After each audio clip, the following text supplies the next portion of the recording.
Hello everyone, my name is Pixelriffs. Welcome to your Thursday Minecraft live stream. My dears, how are you? Hope you're all very well. And that number back there on the screen is what we are celebrating today. 10,000 Twitch followers. Thank you guys so much for all the support you've shown over the last few months. We've been streaming pretty regularly, going at it with Minecraft for about 6 months now, and it has been a wild ride, and I'm really grateful to all of you for your support. Welcome along, folks who are joining us today. Good to see you guys. Can't hear me over the music. That's probably a good call. I should turn that down, huh? There we go. Professional streamer at work, always. Followers were spelled wrong. I did type that very quickly. You kind of need the second L in there. There we go. I will probably change that around anyway, because that number's going to shift in future. But there we go. 10k. The big 10k. Very excited. And on the same day that Iskal hit 100k as well. So, way to make me feel inadequate. But he's been doing this for a lot longer than I have. Anyway, welcome. Welcome. Hope everyone's having a good Thursday. We've cleared the hump. Hump Day stream was yesterday. We are good to go with today's project. Today's project is going to be a fun one. We are going to be out in the end doing some stuff with villagers. And those guys don't know what's coming. We've got some very interesting projects to take on. Jeshny with 200 bits. Thank you so much for the 200 bits and cheering those pride emotes to the folks in the chat. So it's good timing. Yes, some people have said they just finished watching the Endender video. I'm glad you guys enjoyed that. I hope you guys will enjoy building that in your worlds. If you play Java, if you play Bedrock, I'm sorry. But I'm sure you guys will find a decent alternative. Mochi with the 10k badge unlocked and also 200 bits. Thank you so much for the bits. Minecraft Thursday it is. Minecraft Thursday it is. So here we are. Yeah, we're gonna do some more work in the end today, and this is spoilers for tomorrow's episode, but we kind of worked on this yesterday. After yesterday's stream, I went back to the village where I first found Mendelssohn, and I stole a couple of villagers, and I've brought them with me to the end. So we have villagers in the end now. Anyone who's followed me on Twitter will probably have seen that already. The Enderman doesn't work on Bedrock. That design in particular probably doesn't work as efficiently. I should, qualify all of that by saying, like, if you build a platform in the void, Endermen are going to spawn on it. So, it's going to be possible to build something like that. But, yeah, I feel like an Enderman farm on Bedrock is going to suffer from the issues that you can't have as many mobs spawning there because of mob density and that kind of stuff. So I don't really know how to do stuff like that on Bedrock, but I imagine, you know, the usual kind of people. Silent Whisperer probably has a farm. I think there's going to be a few other people out there. I think the farm will follow the same kind of process on Bedrock. I just think it won't be nearly as fast. It doesn't have that kind of, if you build at the bottom of the world, it's really efficient kind of thing that Nembon's farm has. So, you know, take it as you will. Anyway, we're going to get going on some Minecraft stuff. We're going to be building a little bit more in the end. We're going to be building some village houses, and we're going to be sticking around there so that the village population can be bred up. The goal ultimately is to try a raid in that environment, so I'm kind of looking forward to how that's going to work. Farm works a bit, but not as good as Java. Okay, yeah, that seems to be the case with most Bedrock farms. They work a bit, and that's about as good as you can expect. So there we go. How is everyone? How's your day? Sorry we started at a bit of a weird time. I was planning on going live an hour earlier, but then Streamlabs was having some issues with their servers, and that seems to have now been resolved. But if there's any weirdness with the stream later, any latency, any drop frames and stuff like that, and it's not your internet connection, it might be some kind of issue with Streamlabs. But I messed with my DNS settings, and we should now have something that works. I have all my alerts ready to go and everything. I was loading up my OBS, like my old copy of OBS, and was like, okay, I'm going to have to potentially bodge together something that won't have all of the stream labels and all of the donation alerts and stuff, but I was going to just try and make it work because I didn't want to not stream today. But thankfully the Streamlabs support team on Twitter is on it and have been handing out some very good advice to other streamers that I hopped on board as well, and that seems to have worked out for us. So let's do some stuff. Let's craft a few things while we are here. I don't know what I want the professions out here to be, because I don't think there's a huge amount that you can farm in the end that you can then trade back to the villagers. I think farming is going to be a possibility, like the kind of crop farming and stuff we could do out there. So yeah, I'm gonna see what we can do out there. Just found a potato, super excited. Nice, yeah. Potatoes are worth finding. Speaking of which, do I have any potatoes in here? Do I have any carrots? No, I will have to go and grab those from the farmhouse over here. Hello, JK, what's up? Should never order a baked potato in Sahara. No, that is true. You'll get one very old potato and the entire system will break. What are you doing here? Eyeballing my sheep? Get out. I also need to grab myself a different bow, because I'm using my flame bow right now and I don't want to. So yeah, let's turn the volume up a little bit in here. There we go. How's the End Village project working? We're going to be working on that today, and it's gone very well so far. I have 3 villagers there, which is more than I ever expected to have in the end, but after wrangling the villagers to the end portal room to begin with, it was surprisingly easy to get them out there. All we had to do was build a slime block flying machine, which was simpler than I expected it to be. It's an intimidating thing. Subpar American British Twinings tea. I mean, Twinings tea is still not bad. Like, any tea is better than no tea, as far as I'm concerned, Valbella. So you're doing well there, doing very well. Let me grab. We have an enchanted Unbreaking 3 and Mending Diamond Hoe. Let's bring that with us too, for the memes. And yeah, can't wait till tomorrow you have your last GCSE and you can start playing Minecraft and watching my videos all day long instead of revising. Well, I've got plenty of videos for you to catch up on, so don't you worry about that. And best of luck with the exams. Hope it all goes well. Still like the old farmhouse. I like the old farmhouse too. A few people have said, why don't you redesign that now that you're building crazy stuff elsewhere? And I'm like, it's kind of nice to have a simpler house to start off with, something nice and big, and like a place that's sort of, you can mark that out as this is where we began the series in the first place, you know? I also need to work out what the exact spawn point is, so we might throw some stuff through the end portal later and see where it falls. One other thing I wanted to do today, if we get the chance, but I'll mainly be working on village stuff, but one other thing I wanted to do today was figure out a collection mechanism for ender pearls at the Ender. And I think it's going to be a semi-manual thing, so we're not going to bother with comparator dropper circuits and stuff like that. I'm just going to set up a couple of observers and a dropper, and they're just going to be manually triggered to shoot the ender pearls up into the water column. I think that's how we're going to do it. And then it can collect in like a storage chest system up there, and that will be fine.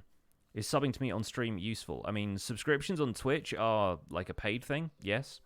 And so it will allow you to watch without ads, and you get sub emotes, and I get paid. That is how that works. Got me back into Minecraft, got you really excited to build again. A lot of YouTubers build so big and it's discouraging, and sort of what's the point? Yeah, I think small projects are the way to go when you're starting out with building, and then you can push yourself into larger stuff if you want to. But the whole point... Jinx LP, hello, with the Twitch Prime sub. Thank you so much for the Twitch Prime sub. Enjoy your emotes. Welcome to the Pixels. Great to have you on board, Jinx. How are you? Hope you're well. Let's see. This way is the way we want to go. You never got an ad on Twitch? Well, some countries don't have them, I think. Some countries have, like, different advertising laws occasionally. And sometimes if you've watched enough ads, then it just doesn't play one. I think that's the deal. But yeah, I think we are going to... We're going to try and sort out a collection mechanism for the Endender if I get bored of the village. So we'll see how we do there. Crazy car with a host. Thank you for the host. Or if you have ad block, they don't play at all. Yeah, ad block is the other thing. I always forget about ad block because I've never believed in that stuff, but... Apparently ad block believes in me. Oh, almost. Titanium Druid with a tier 1 sub. Heck yes, thank you so much for subscribing. Enjoy your emotes. Welcome to the Pixels. You are 1 in a million. Let me in the... Thank you. I keep trying that. I want to perfect my flying so that I can just smoothly skate into these little corner block things. The hype in the chat. You came here to see the oh, the hot dish is here. Hello, hello. Good to see you. Guys, do me a favor. You see where the hot dish's name comes up in the chat? Click on that. Go to her channel. Click follow. You will not be disappointed. So, the hot dish and I are streaming twinsies. And we have the same green screen mug, apparently, which is very exciting to learn there is somebody else who is a fellow space mug owner. But there it is. We're out in the void today as well, so this is kind of the best mug for the occasion. But, yeah, this is a rift in space-time that often contains tea. Mm-hmm. Oh, and it's very, very hot tea right now. Oh, God, I think I just burned my mouth a little bit. Okay, let's do a stream. All right. Is Paranor here? Paranor does not seem to be here, but I imagine he'll pop by it later on. I am going to try incredibly hard to not click any of these beds because beds in the end explode, and every time I see one, it's like... I described this in a video that's probably going to go out on Monday now, but it's like, you know when you're on the edge of a cliff and you have that feeling in the pit of your stomach that's like, what if I jumped off this cliff? And you're not going to do it, obviously. It's not like a...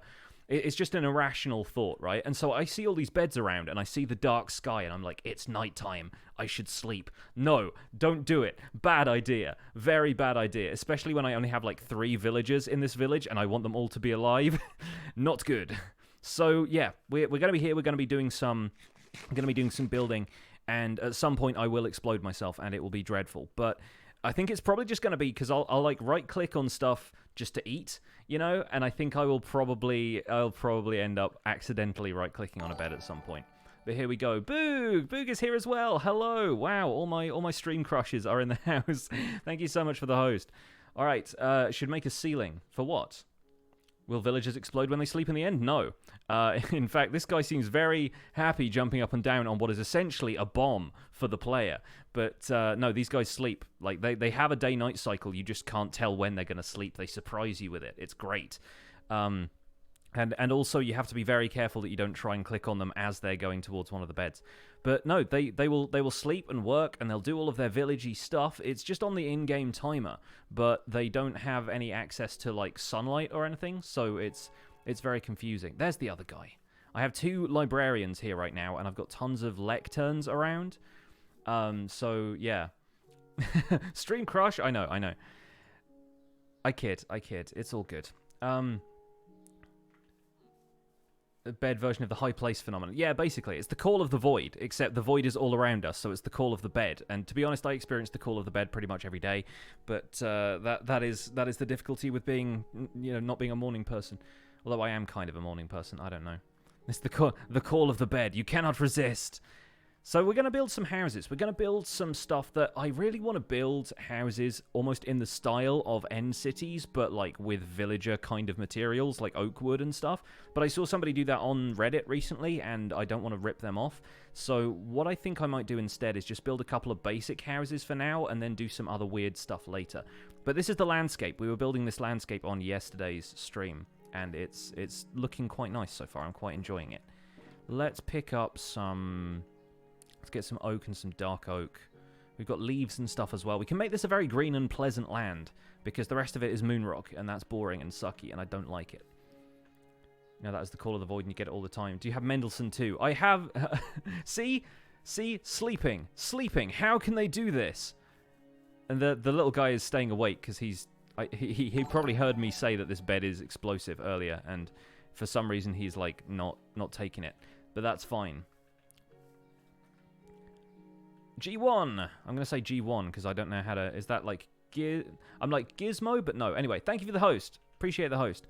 So let's build little houses. Where should we build our first little houses? I think we're probably going to take down some of these trees, end of the day. I planted a bunch of saplings here, but they're just kind of getting in the way now. Need to see the bigger picture. Hey, Paranor, welcome along. I'm a little early today, so it's nothing to do with you. Don't worry about it. Don't worry about it. Yeah, I'm not going to try and sleep. Don't worry. It's just the temptation to right-click on one of these beds. So I think we'll start off with some dark oak around the outside, and we'll build little dwellings, just like casual house. Try to sleep, please. No, I'm good, thanks. I imagine people will try and troll me basically the entire time, and it's not going to happen. JK with the host. Thank you. Alright, hop down here, build a little doorway. And these are just going to be very basic village-looking houses. They're not going to be anything super special, but it's just absurd to me that we're building anything out in the end to begin with. So, yeah, we can build silly little houses and it'll be fun. You'd like to see beds explode? Well, we can carry out a controlled detonation later. How about that? We can be the end bomb squad if we want to, but we will do that a little later. And probably away from all of these guys, because I want them to stay alive. It was not easy getting them out to the end. Like, it was easier than I expected it to be, but yeah, there's a very thin veneer of grass on all of this. But yeah, I would rather not do it again if I don't have to. So right now I'm going to break this bed instead of right-clicking on it. You know what else would break it? If you right-clicked on it, but it would also break me a little bit too. So we'll have some windows and stuff in here. We'll probably do like a little, not like a basement, but we'll do a floor that's a little bit down here, like so. Like so. This isn't what you expected when you heard End Village. Well, yeah. We've got an End City over there. I don't feel like I can live up to that particular architectural style, and villagers will not navigate around stuff like this. Like, they don't like going upstairs and stuff. See you later, Hot Dish. Thank you so much for stopping by the stream. Hope you have a good day. But yeah, we'll do like a little canopy kind of thing over the front of here, maybe. I need some more crafting action. This is more like regular village teleported into the end. Yeah, I mean, that's kind of the idea. The landscape here is going to be a little bit weird, but the villagers are essentially settlers, so they're building what they know. They're building in their own kind of, their own style, what they're used to and that. Should check if my maxed out armor keeps me alive in a bed bomb. It will. It will. The blast protection can protect you from an end crystal, and aside from a wither explosion, the end crystal is the most powerful thing that explodes in the game. That and charged creepers. So, yeah. Like, it's equivalent to that. I'm pretty sure beds explode with the force of a charged creeper or an end crystal or TNT. They're not like... They ain't all that. They ain't all that. Boop, boop, boop. And... yeah, little overhangs on the sides here. This is probably going to be the front porch of one of these type of houses. That's the idea, at least. Stone pattern makes you think of Avatar air temples. I like that. Yeah, the kind of... geometric thing showing the blowing of the wind. Should probably just make a crafting table or bring this one with me, shouldn't I? Do cave spiders spawn in mine shafts 100% of the time? Not always, no. It is possible to get a small mine shaft that generates without one. I'm fairly certain.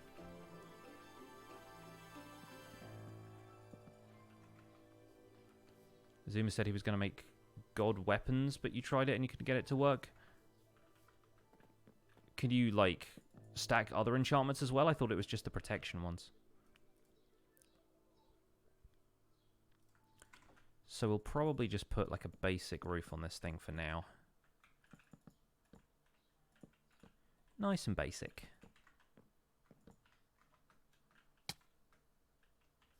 That's looking really weird for the moment. Take that. Take that. Put it there. And we need more slabs. Can I reach the crafting table from here? Well, I can certainly place stuff on it. Crouching is problematic. There we go. What a quaint little dwelling. It is rather.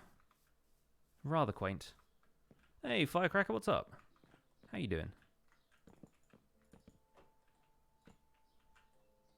Boop, boop, and it's rather quaint. Yeah, this looks like a house a villager would understand.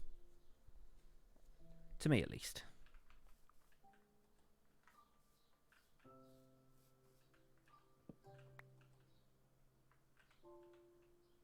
And we'll put on a corner. Cool cliffs. Hey, thanks. Oh, what the heck? So soon in the stream. Blowing me away already. Snag Dad with $100. Milestone achievement special donation. You know the math. Congrats on the 10,000 Twitch followers. Exciting times. Thank you so much for taking us all on this ride. Thank you so much for supporting the ride I'm taking you guys on. You are the pillar that holds us up, you guys in the chat. So thank you. Thank you so much. Yeah, get some hype. Thank you so much for that incredibly generous $100 donation. Dedicating this house right about now. And we'll continue this little row along here and then put that down there. Yeah, adorable. Adorable little house. Maybe put in like a low window. Although that looks kind of out of proportion with that window. So maybe we'll make it a too wide. So people can see out. They can see all the wonderful nature I've created for them. When I'm going to raid the end city, not for a while. So don't get hyped for that yet, because that's not going to be for a while. I want to make sure we are ready to bring shulkers back to the overworld, because that's such a convenient end city to do it. And I don't need loot from end cities at this point. I have like 5 or 6 sets of elytra. I have all the shulker boxes I could want. I'm good for now. Can I lower the price for sub? No. It's a thing Twitch sets. If you can't afford to subscribe, then don't worry about it. You can hang out in the chat and relax.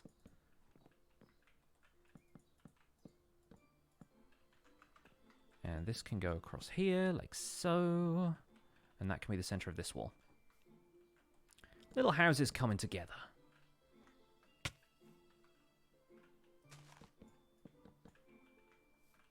Typed the donation yesterday already, but couldn't hit the send button before the end of the stream. No, we didn't manage to hit the milestone on the stream, which is kind of a shame, but yeah, I was just tapped out at that point. Felt like we should probably chill and wait for it to happen overnight, which it did. It was very cool.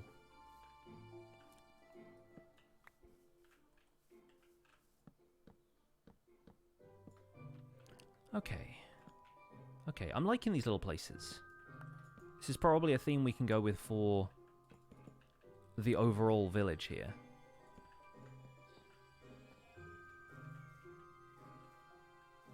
Although that's kind of lower than that. What am I doing? Got to cut the top off that. Just got on the stream, you just legit thought I was in a spruce biome. And then I look up at the sky and something is very, very wrong. I have one ghast tier on me for some reason as well. I don't know where I picked that up.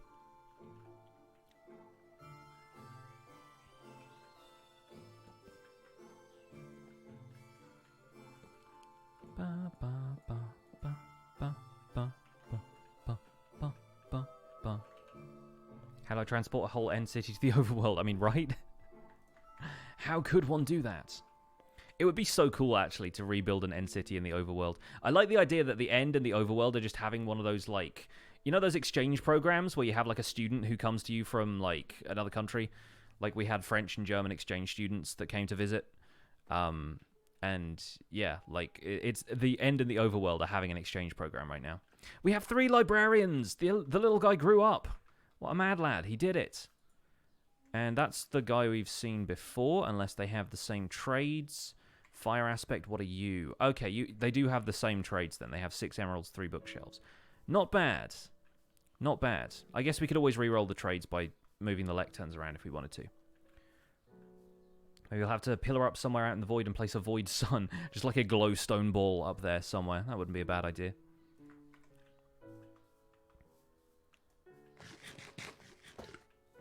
Congratulations, lad. You've come of age. Now sell the same things I do. I'll teach you the trade. Let's see now. Need more slabs. Where's crafting table? Gonna spend most of this stream up in this tree. Look at them go, though. Look at them adjust to their environment like troopers. So good.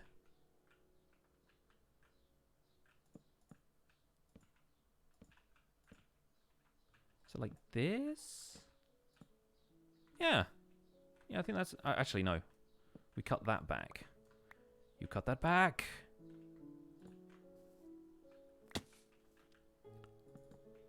Yeah. Yeah, I like this guy. I like this guy. Can the villagers breed here? Yes, they did. There were 2 of them originally, now there are 3. They had offspring basically as soon as I brought them here. They were keen to make sure that they propagate out here.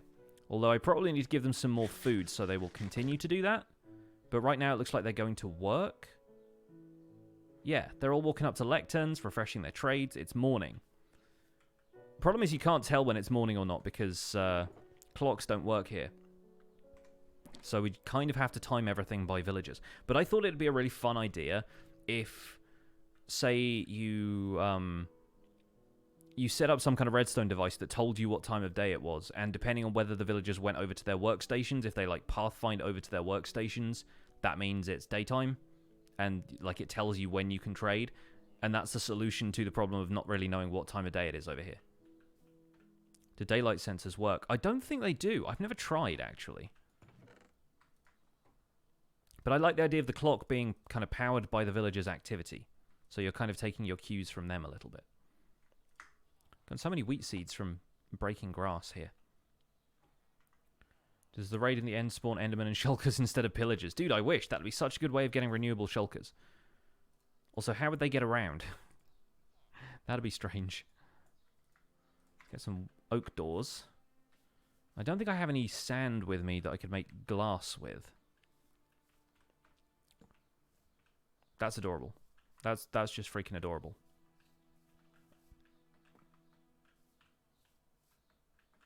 Boop. Particles are on, yeah. Why?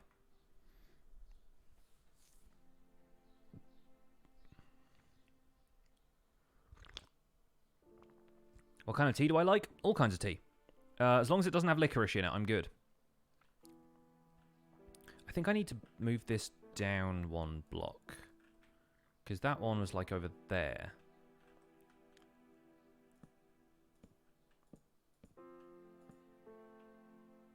Is that like this? I think it's like that. Trim the tree back. Yeah, I need to get some sand for glass. Or just some glass. I could use fences for now, though. If we want to make this entirely out of wood. Could use some fences. 1, 2, 3... Pillar there. Pillar there.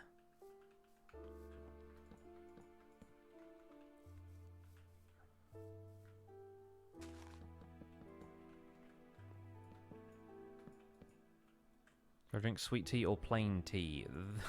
Those are categories I don't understand because I'm British. Right now I'm drinking fruit tea that has been sweetened with sugar.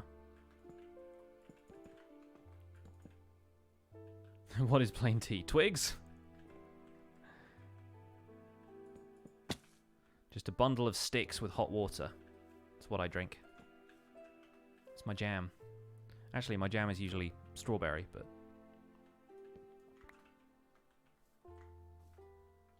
Plain tea is black tea. Yeah, I mean... That's also what sweet tea is. They just put sugar in it, right? Can plain tea fly? It won't fly with me, I tell you that.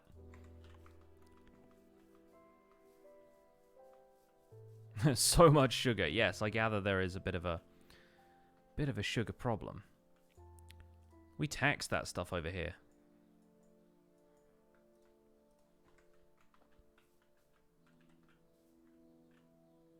You need to go.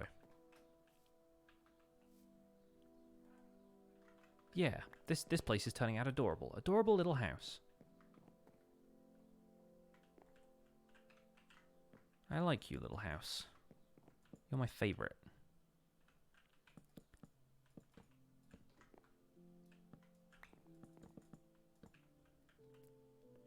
We could put in like roof dormers and stuff if we wanted to, but I'm okay keeping it plain for now. Boop. And we want single window here. Gotta make sure these guys have light, because they ain't getting none of that from the sky. How they're gonna keep their vitamin D up, I don't know.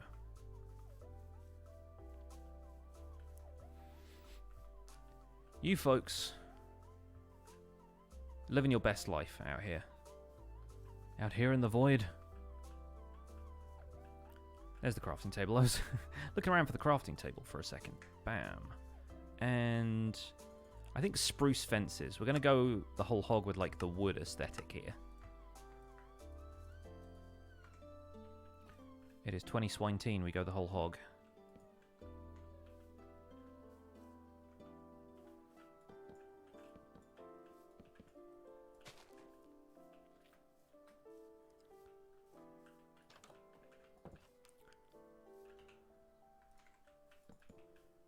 So we need to do a quick offshoot of wall here. And then we put fence, wait, 1, 2, 3 there.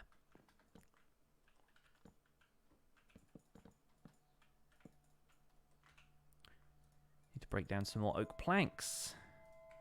What am I going to make the floor from? Good question. Not sure. I don't know. Maybe some purple blocks.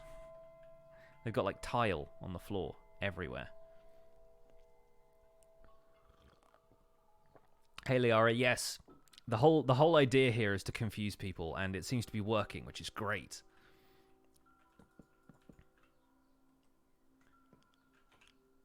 I'm all about the confusion. It's the end, but there are villagers. Yep. This is how we roll.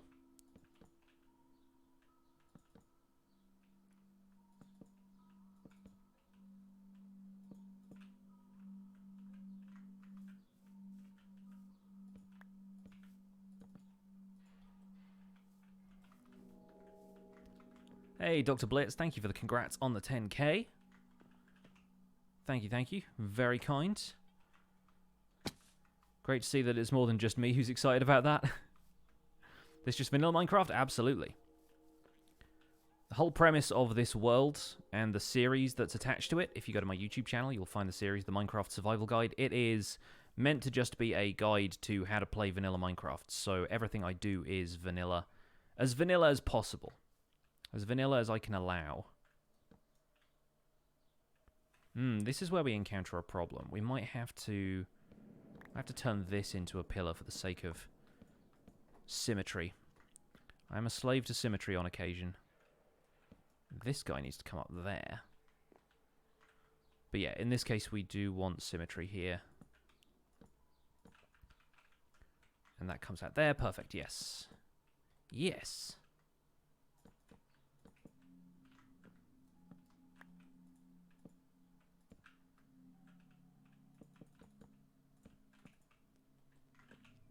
What a beautiful little house.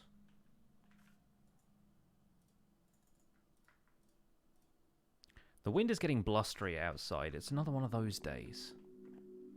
Well, I'm never quite sure whether I should turn on the lights in my office or not, because it's real dull right now, but it could brighten up, and then I don't need to use the lights.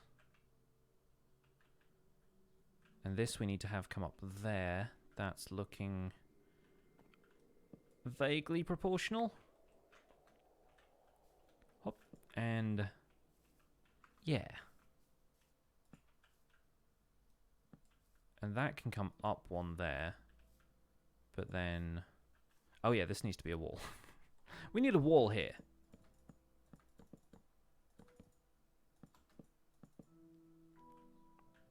We need a wall here. Stat.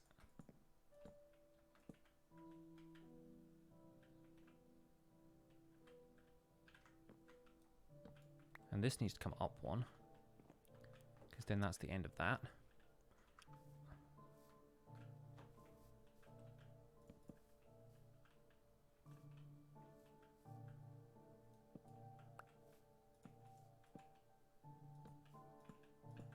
I guess we just kind of follow that along there. Maybe? Or maybe we do this instead. That's going to look weird regardless, isn't it?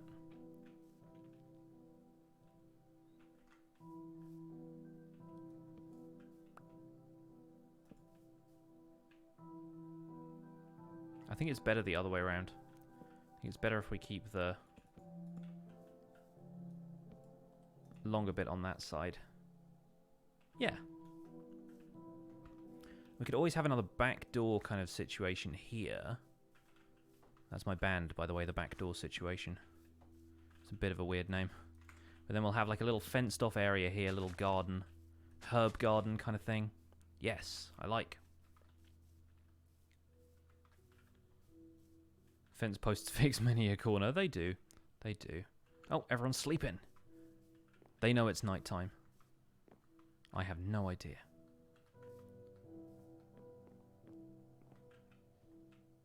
But what a good little house.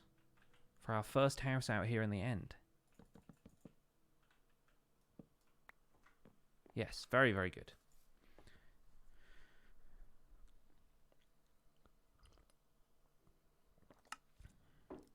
Let's grab some spruce.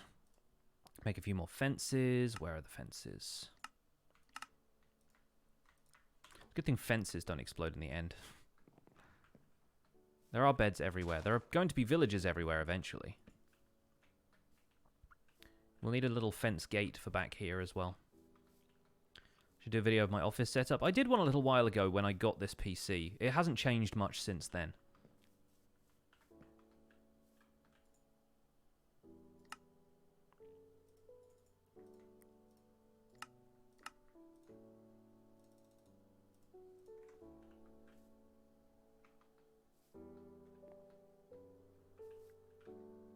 Everyone's sleeping, you should sleep too. Stop it.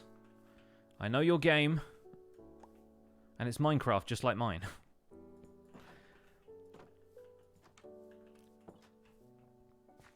So what we can do in the floor here, we can take out some of the end stone. Get some of this grass back too. And I think what we'll do is maybe like a... probably shouldn't be oak log because we've got that right next to the planks, but we can do something out of stripped wood. That's going to provide a bit of a different vibe down here while still being not like the plank texture, you know? Doing a sort of storage vault inspired by the farmhouse. Like how you got the material outside the chest, only the whole room is themed. Nice! Yeah, that sounds like a good approach. I can use some of these bookshelves in the house. I've already got some in my inventory. Fair play. I can put the bed back down as long as it doesn't blow the house up.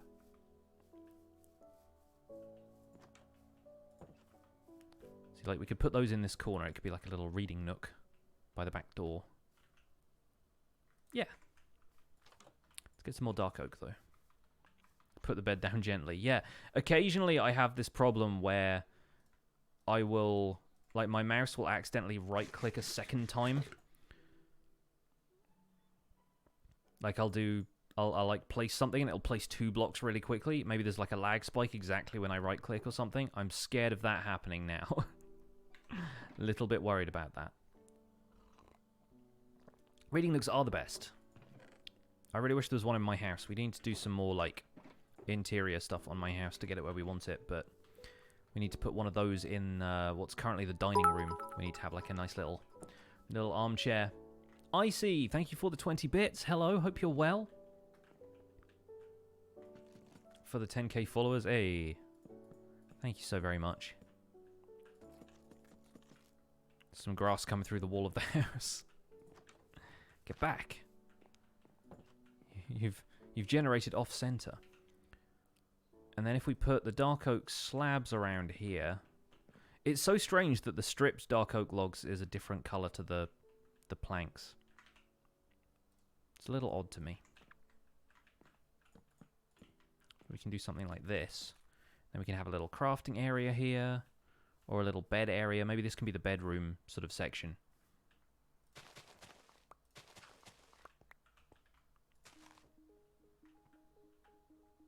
Considering the baby is now pressing on your spine. Oh no! I'm sure I've heard that's what they're supposed to do. But yeah, I hope that's all going okay for you. I'm doing very well, thank you for asking.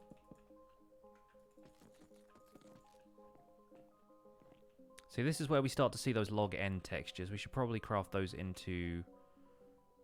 I've got so much stuff in my inventory right now. Should probably craft those into dark oak wood instead of dark oak logs. There we go. Get these wheat seeds out of here. Wheat seeds. Blue Laser. Hey Pixel, we love you, bro. You're doing a good job, so keep up the good work. Thank you, I will. You keep up the good work too, whatever your good work happens to be.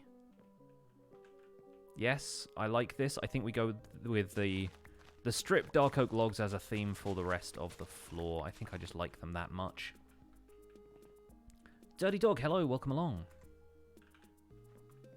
Super cozy. It does look kind of cozy.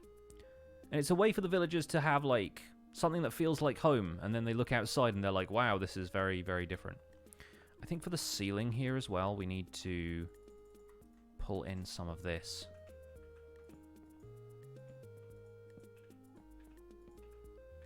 Yeah, like that. That feels kind of more like the ceiling should be. And the philosophical idea of a ceiling. Boop.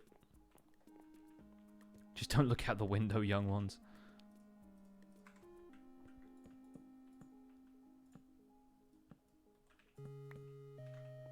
So if anyone wants to know how I got the villagers to the end islands, check out tomorrow's episode of the Minecraft Survival Guide, because that will explain everything and show you a very neat trick for how to get them out here in the first place.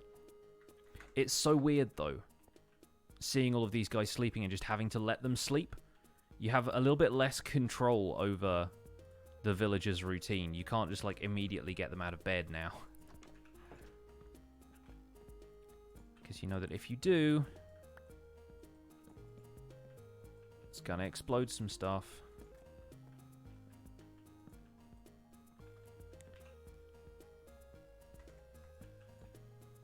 This is one of my favorites from the Minecraft soundtrack. Yes, this is really cozy. Okay, we looked away there. We looked away, we managed it. So let's put a couple of bookshelves up here as well. We can have some like shelves above the bed. Maybe a lectern can go down here and that can be a workstation for the villager.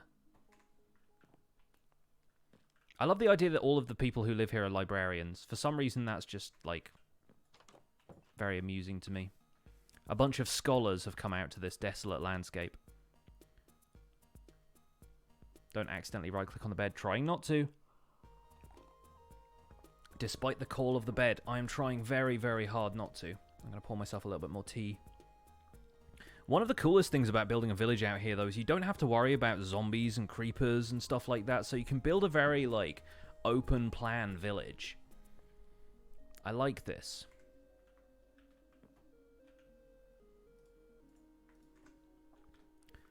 Speaking of the which, we do need some village life to happen. And I think it would be kind of cool to set up a little farming area over here by this incredibly natural looking waterfall, if I do say so myself. And I'm wondering maybe if the crops kind of take on this spiral pattern as well. The crop circles start to form, I don't know. For now I just need to hydrate farmland and actually grow some crops, so maybe we won't go with that as an idea. I feel like I'm digging into the spiral thing a little bit too much.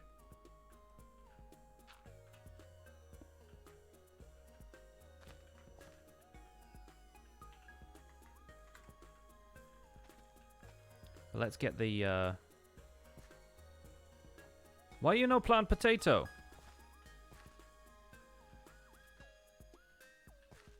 Okay, interesting. Really does not want to plant a potato there. Why there? Why specifically these two? Oh, there's not enough light. That's what it is. Yeah, there we go. Okay, good. Because, yeah, before, if you planted crops, you were still allowed to plant crops. They would just break immediately. So that confused me there for a second. It's a light thing. Of course it is.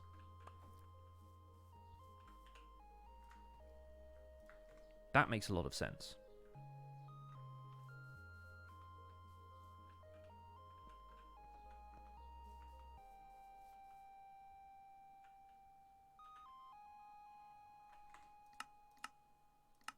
Okay, got my particles on. So they're not breeding, they're just gossiping. That's fine. Didn't want to interrupt you if you wanted to take care of business. But yeah, I have some bones around here. I have some bone meal. Why you no plant potato? I had some bones around here. Where'd my bones go? Not in there. Not in there, not in there, not in there, not in there, not in there, not in there. No, it looks like I've put them in another chest somewhere. Are they under the bed? No. Don't be right-clicking on no beds.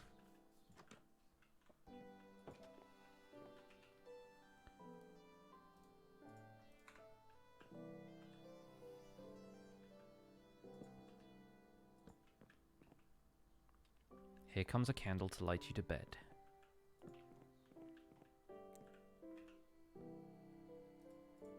You can have little tables made of scaffolding.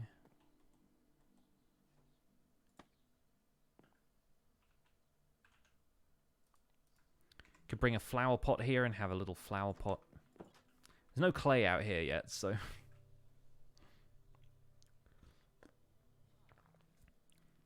Yeah, the Enderman can still spawn around here, but they don't tend to spawn in high light levels.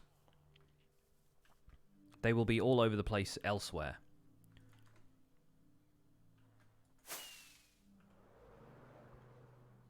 Like, they're all, like, down there and stuff.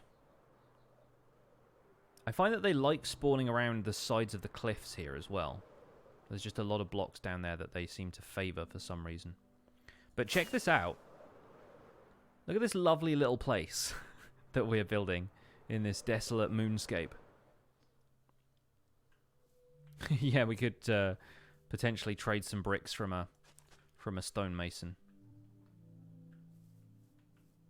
I like the idea of having farmland there and having the crops kind of growing on the edges of the cliff. That'd be kind of neat. But all of this is hydrated well. So it should be growing okay. I almost did the thing. Like, I passed by the bed and I was like, I was going to click on the bed. I didn't leave the, no. Doesn't look like I left the bone meal in any of those. Oh well.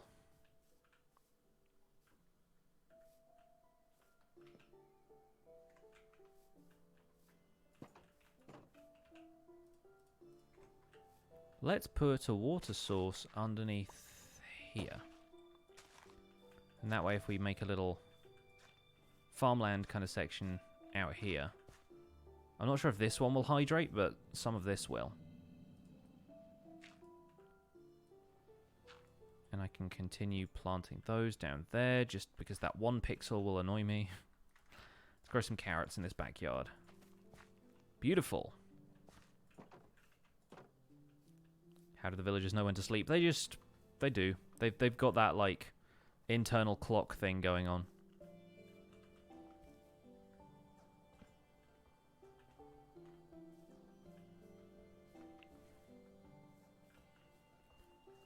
They're practicing that one routine where you just sleep whenever you're tired. If you don't know when day is and night is, you just sleep when you feel like you need to sleep.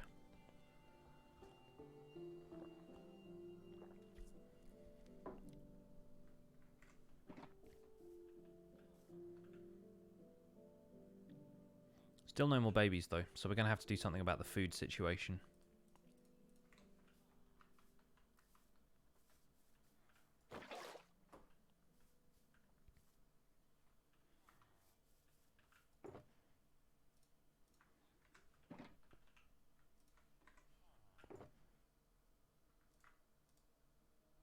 Won't the villagers explode? No.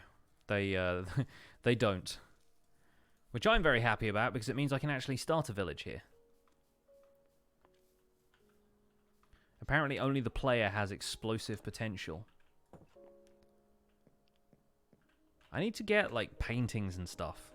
I think that's what's going to really make these houses feel a little bit more homey.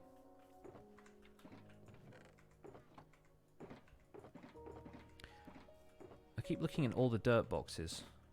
Did I take the wool with me? I think I must have put the wool away too. Oh, that was a terrible mistake. Okay, looks like we need to go back to the overworld, so let's do that. Check the elytra durability. Make sure we don't need to go and mend that. Nailed it. And flower pots as well. Yeah, gotcha. Gotcha.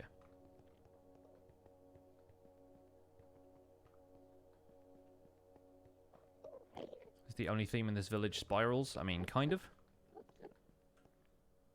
Does it need another theme?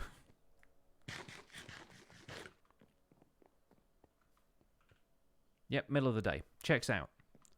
That checks out. Am I planning a raid still during this stream?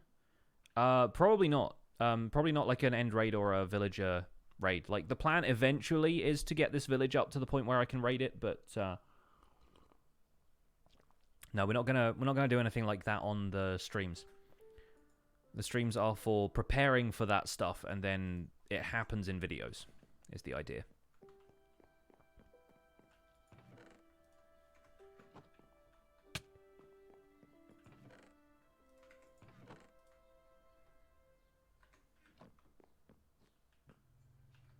So we want flower pots. I've got one, of course. Do I have any brick lying around? Oh, I do. Okay, good. 45. That'll make us a fair few flower pots. 16. Good number.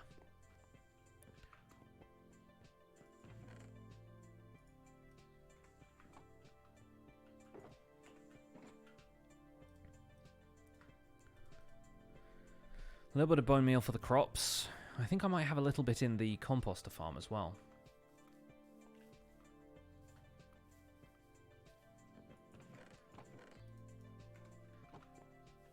Can the End Island village be raided? Yes. You can't get Bad Omen out in the end because the pillager patrols won't spawn naturally, but if you go there while Bad Omen is still in effect, and there is enough, like, components there for it to be counted as a village, then yes, you will get a raid there. I haven't put safety fences around the village because villagers don't tend to pathfind far away from their beds and workstations anymore. They don't just wander off. It happens occasionally, but it is rare.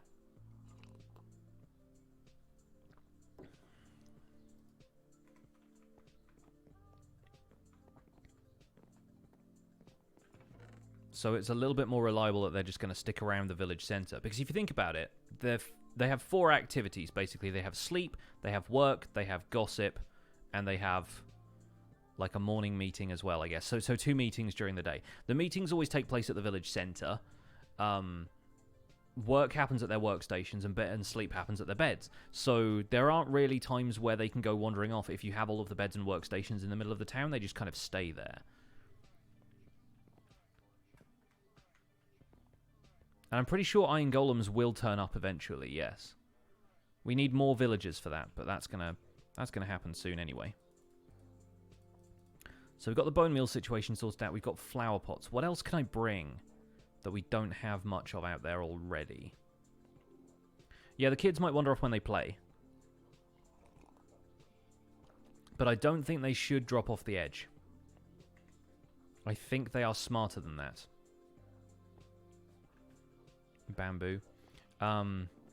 Sugarcane's probably a good idea. If we grow a little sugarcane patch out there, we can trade with the librarians. An iron farm in the end sounds fun. It does sound fun. It's also one of those things that's probably not going to be... I could do it once the iron farm mechanics get figured out. But it's better to have an iron farm just in your spawn chunks anyway. So I feel like if we built an iron farm out there just to prove that we could, that's all very well, but I wouldn't end up using it. Let's take this paper and we can trade that too. But yeah, I like the idea of doing stuff just because we can. Sand and glass. Yes, thank you. Thank you. That was it. Skull Daisy. Appreciate that. Now, glass panes, I think, is probably what we're going to go with. I don't want to use coloured glass for this. I think it's probably just going to be clear glass. Or maybe we'll bring... I've got white glass in here. So let's bring a stack of that just in case. Just in case we want to do a fun effect with the windows. And wool. Wool was the other thing. But I think I've put the wool back in the... Did I put it in these chests or did I put it in the sheep farm? Definitely not in there. Alright, let's bring some of that. We've got the wool for paintings.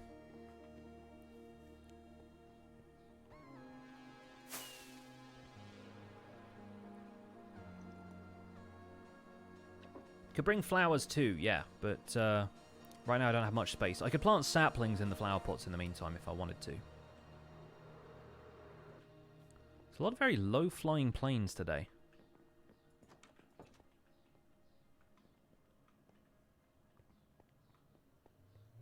I'm not bringing clay. I needed the clay for flower pots, so you can't really trade... I mean, you can trade bricks from stonemasons, but you can't really gather clay in a renewable way yet. Wrong way.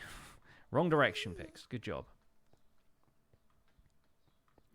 You accidentally punched your villager and he's giving you bad deals. How could you change that? Get another villager. Try and acquire some positive gossip by curing some zombie villagers. That is basically the only thing that gets you major positive gossip right now. That and complete a raid and they'll give you hero of the village and that will get you discounts. But yeah, there isn't really much of a way to cure punching a villager now. It's just an unfortunate side effect of the gossip system that once you get any negative gossip, it just spreads and there's no way to really counteract it. You just gotta do a lot of long, grindy work to repair your reputation. It's like when your credit score gets messed up. To give it a real-world analogy that will probably tighten the stomachs of all the adults in the room. Yeah, it's like if you screw up your credit score and you have bad credit, that sucks for ages, and then it takes a long time to build up good credit again. Yeah, Bella knows what's up. It's like, well, you defaulted on your loans, so here are no discounts from villagers forever.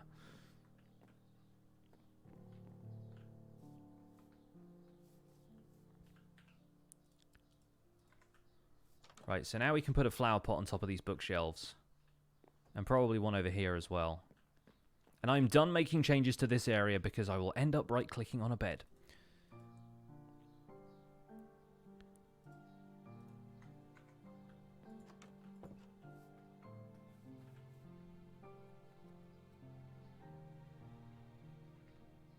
Gotta love having bad credit.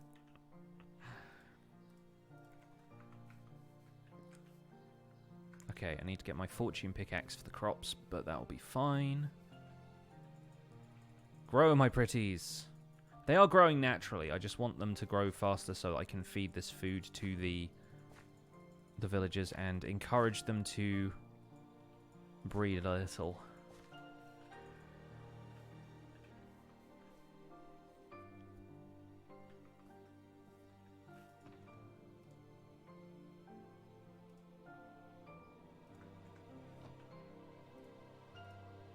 Where is backup pickaxe? Fortune.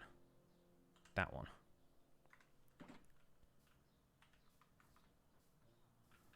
They'll all be going to sleep in a minute. Spuds! Give me all the potato. She'll open the potato gallery.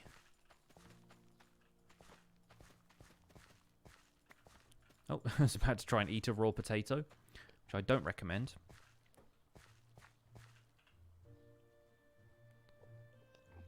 Throw the spruce fences out for the moment. You there! Enjoy this half stack of uncooked potatoes. You're welcome. Pick them up. Legend. You as well. Enjoy this. Fine. Spurn my potatoes. I don't care. Actually, I do care. I care very much. Eat your greens. And you. Potatoes for you as well. Great stuff.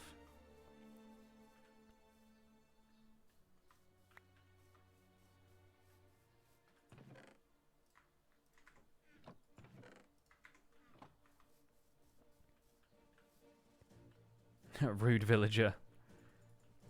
Sometimes you got to encourage them. You got to do the airplane, you know? You've got to make fun sound effects as you get them to eat the potatoes.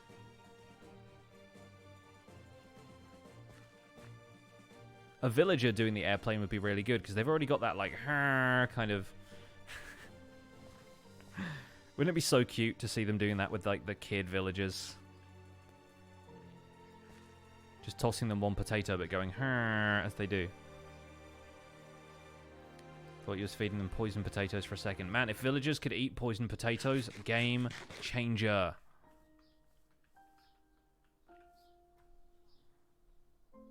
That's why there's low-flying planes. They're dropping off potatoes for these mad lads.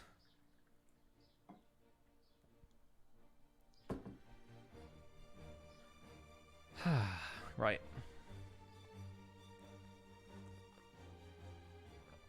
They don't have to be baked potatoes, no, because farmers will toss food to other villagers, and farmers can only gather the potatoes. They don't bake them. If not, I would be using carrots. You can tell that one's the kid villager. He's still very keen on bouncing on the bed. So we can put up a couple of paintings. Make the place look nice. Yeah, carrots do work, yeah. That's what I mean. If baked potatoes or if raw potatoes weren't a viable food, then I would absolutely use carrots.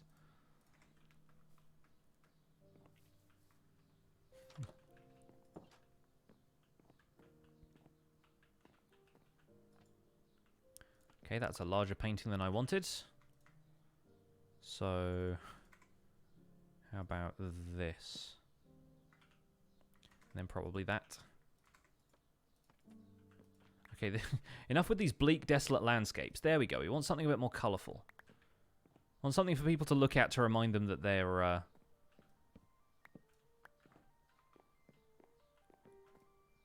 actually happy to be here. I kind of like the aesthetic of having fences in the windows, but I also really like the idea that we've got glass and stuff out here.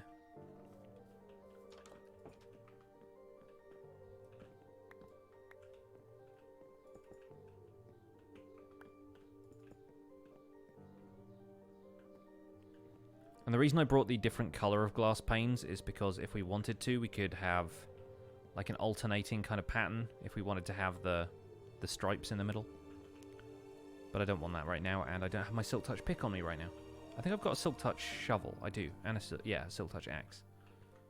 So I guess we could do it like that. And boop and boop. Like that. That's what I mean. Kind of like that better, actually. Because I've got the connected glass. Paintings to remind the villagers of home. Also, we could put some path blocks in here, as long as we can remove some of the end stone from underneath there. What if I put dark oak planks down here? Looks a little weird. But villagers prefer to go on path blocks, which might be why this guy's ending up over here so much. But there's like an order of priority of where they want to... We got another one! I just realised that's a fourth child. A fourth villager, the second child.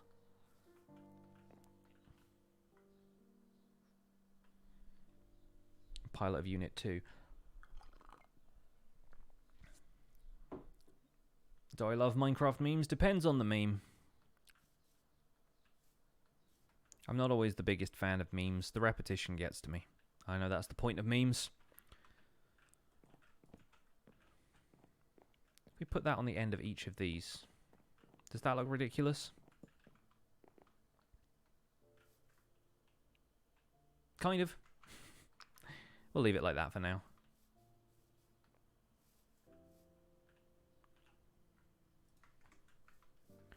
I wish I had the stuff on me to get a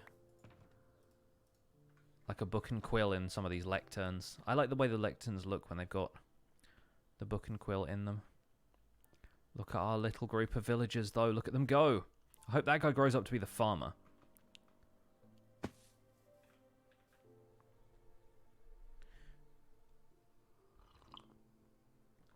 Kaz, no, the Enderman farm, like, the theory behind the Enderman farm works on Bedrock, but it won't spawn nearly as many Endermen as the Java one does. Unfortunately, the problem is that Java and Bedrock have very different spawning, like, algorithms, I guess. And so... Freaking poisonous potatoes. So, yeah, Bedrock has problems with mob density, basically making it very difficult to make mob spawners.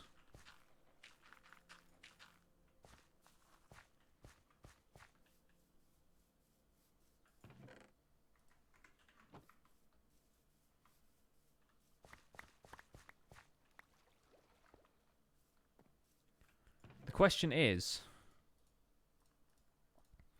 if I were to right-click on the bed when the villager was in it, for a start, would it say this bed is occupied?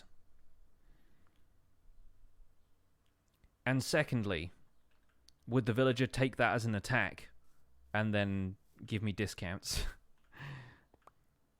Or not give me discounts, give me, like, higher prices. I want to try it in creative. I actually want to go into creative world and try it, because obviously my village reputation here doesn't matter. So, go into creative test world 1 and hop through this portal.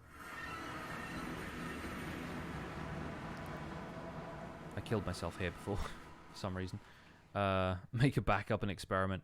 I'll just do it in this world for now. We have bed. We have villager spawn egg. There you go, friend. Time, set, night. Pathfind to bed. Good lad. Okay, he's just gone. That's like a Monty Python level of explosion. You don't even see them die. There's just like immediate explosion and a pair of smoking boots. Oh my gosh. That was brutal. I would love it if he just came like falling down after that. It's like he teleported or something.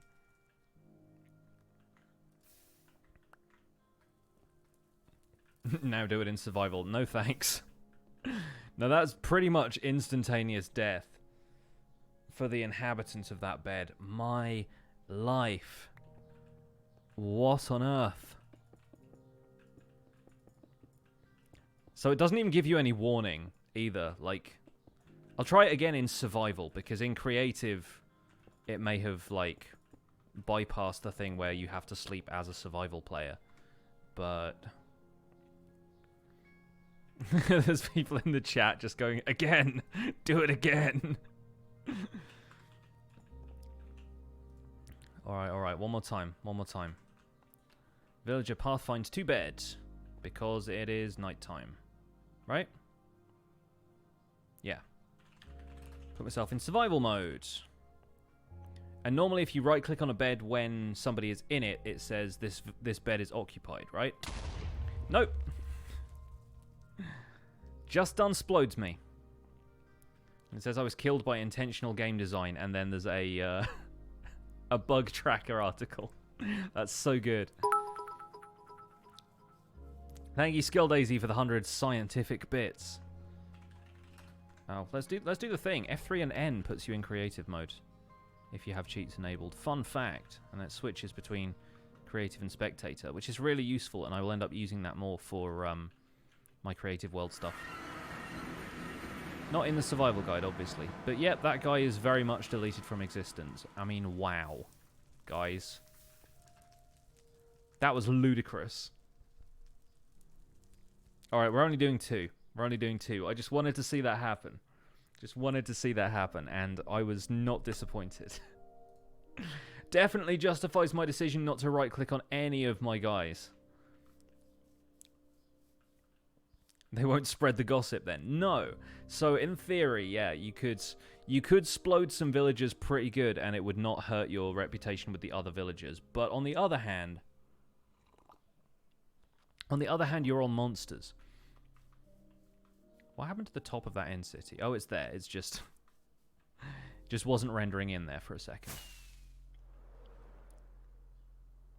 Got so many big long bridges around here, which is kind of silly. Wonder what the gossip effect is. No villager to spread the bad news. Yeah, no, like, it would have no effect. Like, the only way to get major negative gossip is if you kill a villager, but then the villager immediately takes that gossip with him when he dies. And I don't think if the other villagers see you kill that villager, I don't think it has the same effect, which is strange. But this is all just according to the wiki, so I don't know for certain.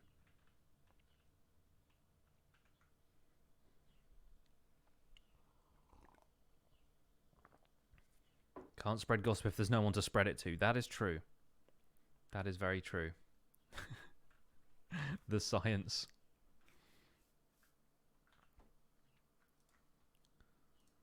Okay, so we got some potatoes in the chest. We can get some carrots as well.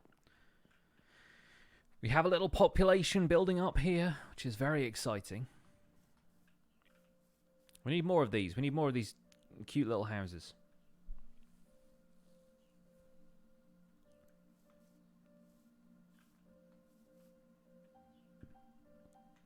New series, Minecraft Science with Pixel Riffs. Just me blowing up stuff. Which, to be fair, there's a lot of blowing up you can do in this game.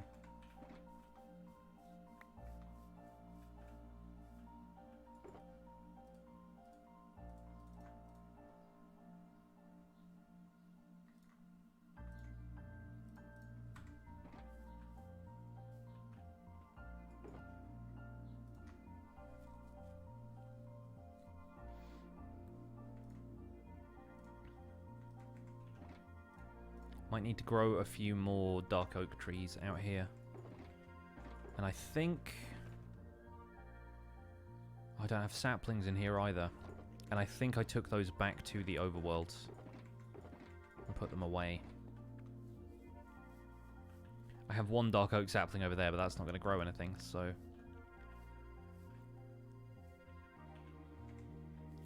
Let's start down here.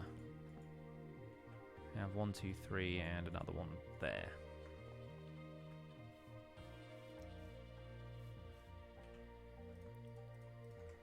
And this is where we build the porch. There. Do I know you can armor up villagers with dispensers? Didn't they fix that? I know it's been possible to do before, but I thought they changed that in in 114.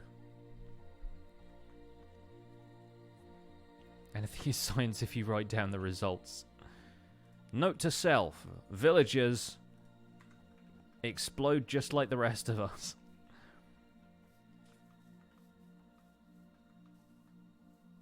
And yeah, I know you can put heads on them, because that's what they did on Hermitcraft when they arrived at their village. But I wasn't sure if the armor thing still worked.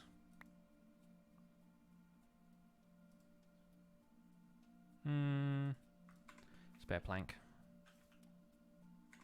Hey, wait. Add that to a stack. You swine. There we go. Let me put a door in this as well. It's adorable. Where did I get the Undertale stuff? It was im8bit.com, I think is the store. I just searched vinyl Undertale soundtrack and it was the first result that came up on Google, and it turns out they'd restocked recently, so.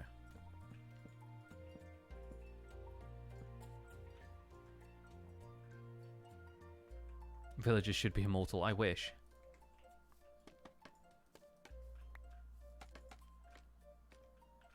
Do villagers die if they get killed? What? Some very confusing chat happening today. See you later, Astro Jake. Have a good one.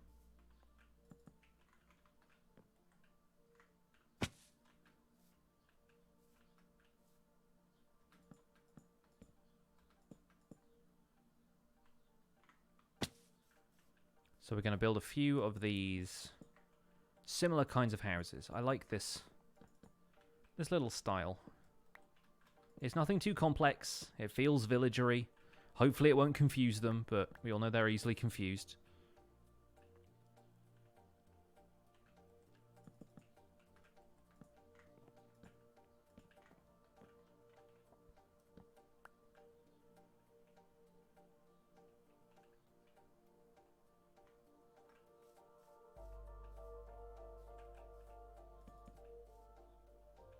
Wait, this needs to be lowered down. This all needs to be in the ground a little bit. Like that. That makes more sense. It's going to be a window at floor level for the outside.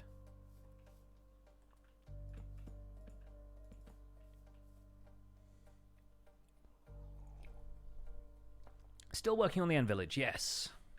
Yes, this time we have villagers, though. Look at them. Look at them go. Wonder what they dream of. Really love to see the Enderman farm. Yeah. I'm very happy it came together as well as it did.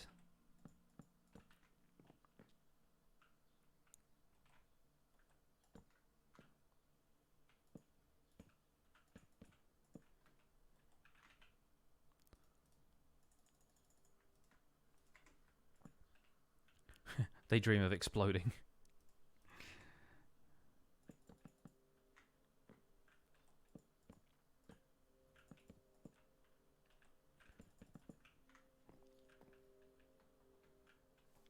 Hopefully they dream of settling down in a nice house like this one.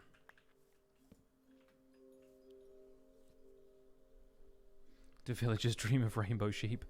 Dinnerbone sheep, probably.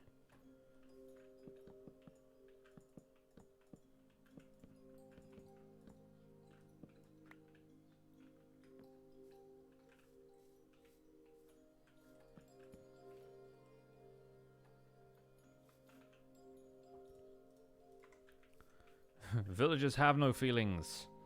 Villagers need no feelings. You and your friends are doing a hardcore challenge. Any advice? What's the challenge? Because the advice will vary depending on what the challenge is. Although try not to die is pretty universal.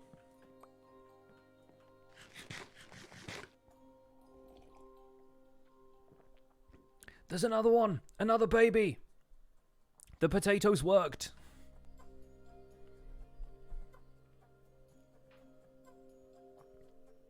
I'm pretty sure Endermen don't aggro on other stuff when it makes eye contact with them, do they? Because I feel like baby villagers have a habit of, like, looking up at stuff directly.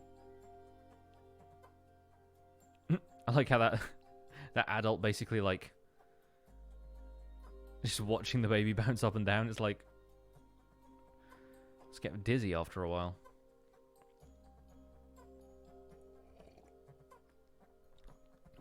Can you name the Ender Dragon Dinner Bone and flip it upside down? I don't know if I've ever tried.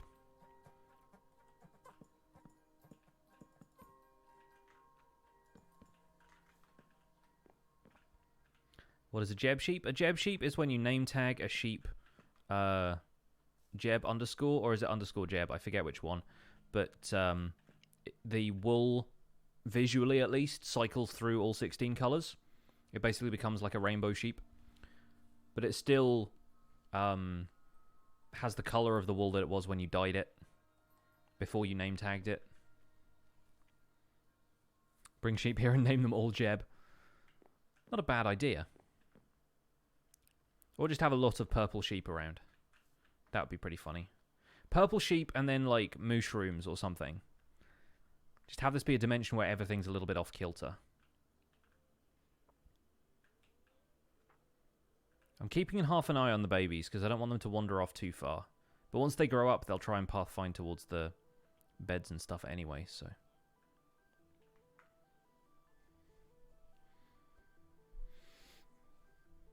You just have, yeah, dinner bone sheep and stuff.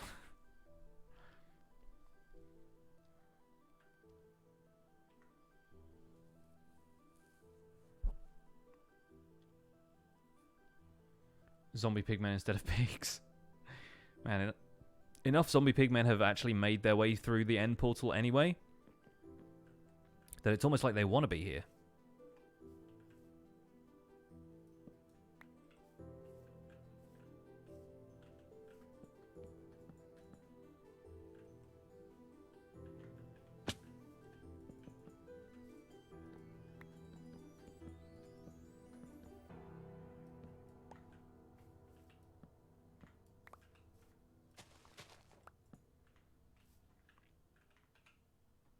Greetings from the USA. Seems you've seen every survival guide video but never been able to catch a stream. Much love. Hey, thanks.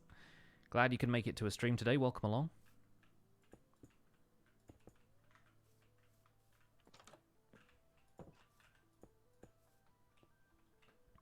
Imagine if you can name a villager Jeb. Just have them cycle through all of the professions.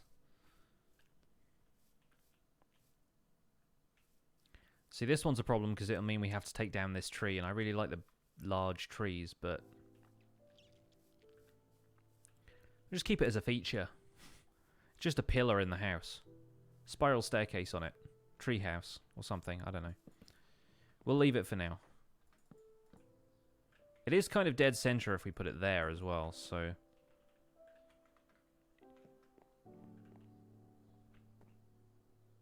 Does it matter what material you use to make an Enderman farm? As long as the bits where Enderman spawn need to be spawnable and everything else is not. You could use glass instead of leaves if you want to. That's, in theory, not going to be spawnable for Enderman, so that will work. Leaves are just convenient to gather in large quantities, very easy to break when you need to. That kind of stuff. But no, in theory you can make your Enderman farm out of whatever you want as long as you are aware of the properties of the blocks.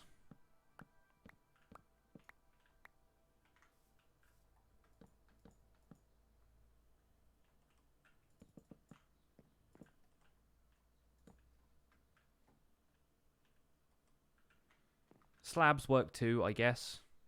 Although I have a personal kind of, almost like a superstition kind of thing, I guess, about building with slabs over the void, because top half slabs are slightly easier to fall off of in my experience. I don't want to recommend slabs and then have somebody say they fell off them and then just be a whole ordeal.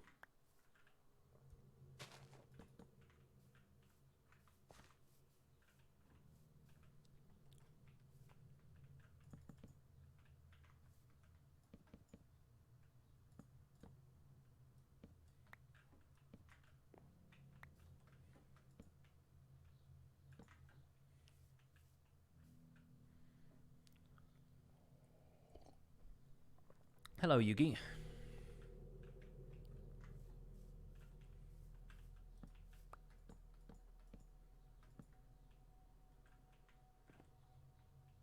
Hey, Jesse, high five. How are you? Welcome along. Oh, it's getting blustery outside. It's getting real blustery. Yesterday you almost fell into the void. Your pickaxe was too powerful. Good thing you got to light trim fireworks. Yeah, I actually looked it up, and the void won't kill you until you get below like Y minus 64. So you have a little bit of time to react. It's not long, but it's a little bit of time. Does it matter what Y level you're at? Yes. If you're on Java Edition, definitely. If you're on Bedrock, probably not.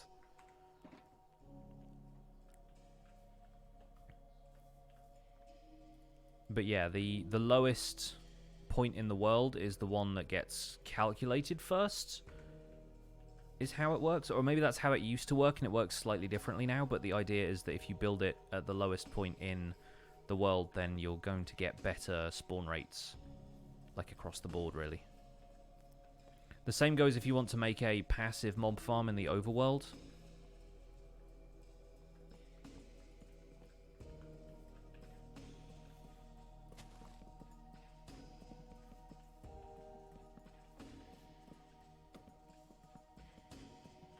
Let's put... Should we put a back door around here? Should we put one like there? Or here?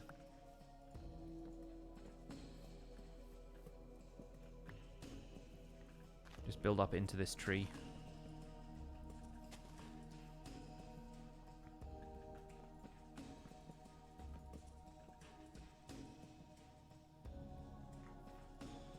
What's the weather like over here? Currently very dull and grey. And windy.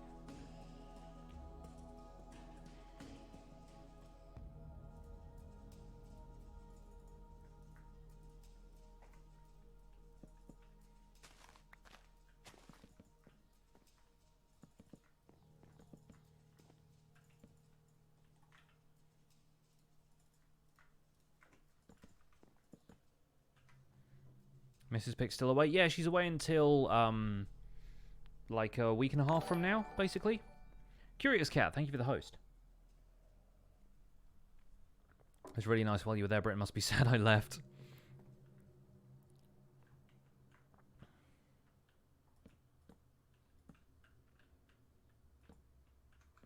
Yep, this is definitely going to be a house that a tree grows out of, and I am sort of fine with that. We could do something cute like make the roof out of grass and have it be like a roof garden kind of situation if we wanted to. Quintavi with a host. Thank you for the host.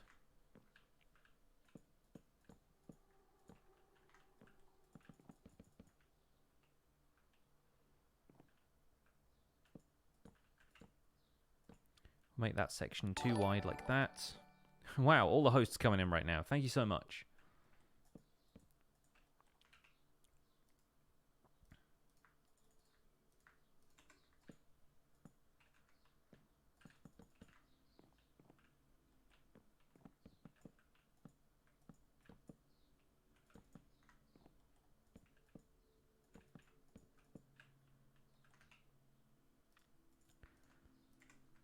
Ah. Well, we dropped those. We'll go back for them. It's fine. Don't worry.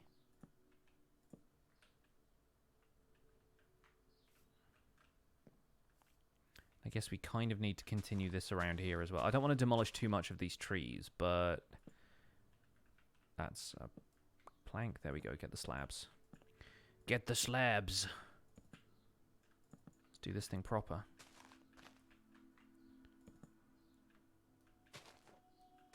Have they bridged the gap between Java and Bedrock a bit in 1.15? I think they are trying to do that with features, but as for mechanics, I think the two programming languages, the two platforms, are a little too different. We were talking about this a little bit in yesterday's stream, or maybe the stream before, but the reason Bedrock doesn't mechanically get a lot of the features that Java does is because Java is based on PC, Mac, and Linux, like, builds. I mean, Windows, Mac, and Linux builds. And so it assumes that if you don't have good enough hardware, it's kind of your own fault, which is not a great way to encourage consumers, but it's basically like they aim for somebody with like a mid-spec PC, and they try and make some graphic settings adjustable for people who have more like low-end entry-level kind of PC architecture, like PC components.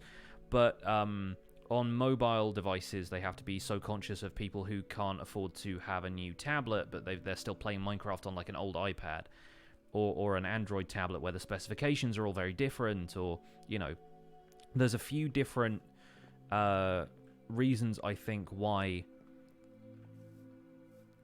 Bedrock players can't really have some of the same things that Java has, because they have to account for people who have lower performance hardware, and those people have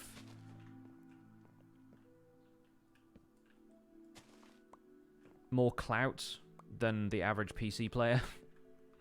I feel like.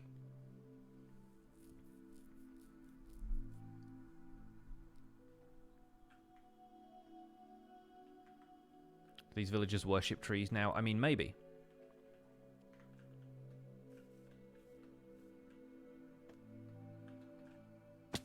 That still does look kind of okay with the tree coming out of the top of the house. So I'm willing to just accept that as like a pillar on the inside and a tree on the outside.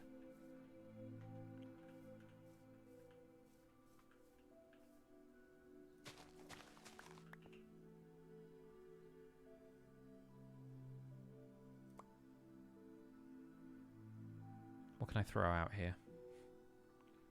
Basically nothing. Yeah, leave the boat. Go and put some of this stuff away so that I have a bit more room to think. Condense the wood planks down for a start. Can't really do much about the glass panes.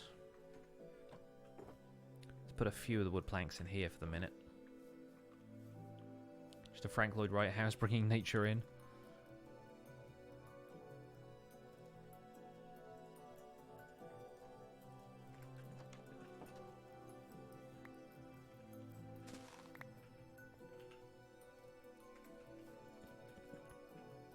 Have that go down into there, and then we'll have the striped wood floor effect that we had in the other houses too. This needs to become a back door.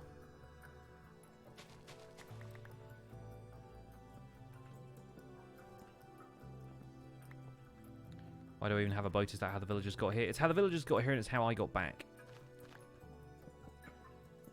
And occasionally it's useful for trapping villagers if they look like they're wandering off too far or anything like that.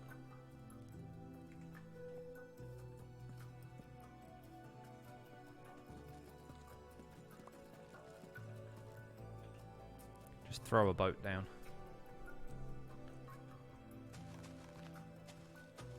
Don't just ask a man why he's got a boat. I have my reasons.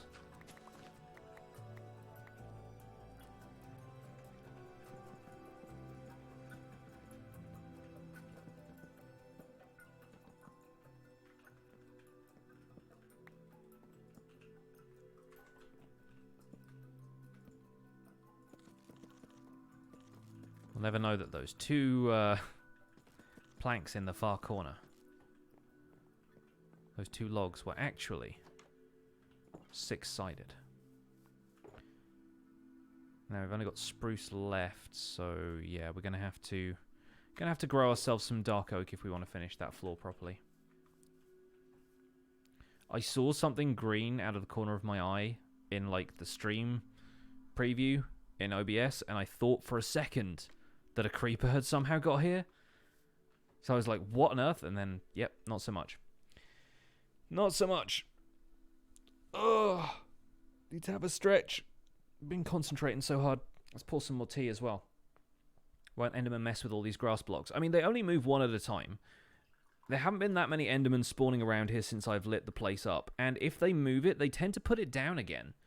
Like, you find that in the overworld, you don't really know where they're taking that grass block, because there's so many grass blocks in the overworld. But, like, they haven't moved these around all that much.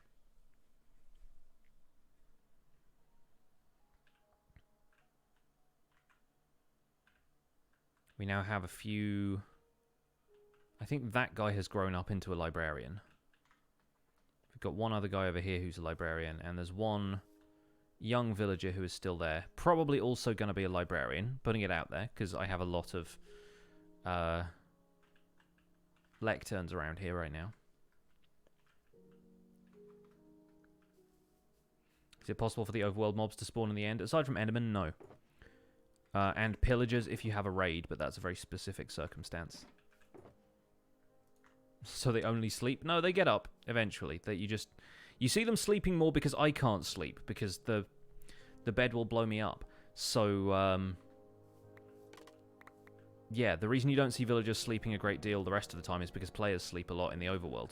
You can't do that in the end, so we basically just have to see them sleeping more often than usual.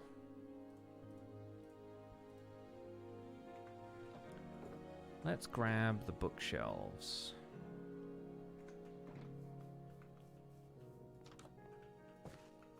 We can at least start padding out some sections of this right now. This one's going to have a nice, expansive library. They're all librarians, after all, so why would they not?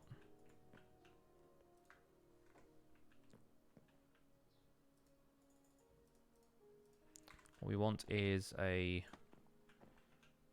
reading table over here. Or maybe that's like a dinner table or something. It can be either. It can be both. A little fence gate out to the back. Maybe a little yard up here. With a big tree in it. Little yard that you can barely walk around in because the tree is so large. I've got one of those. Excuse me. It's a chess table. It does kind of look like a chess table with the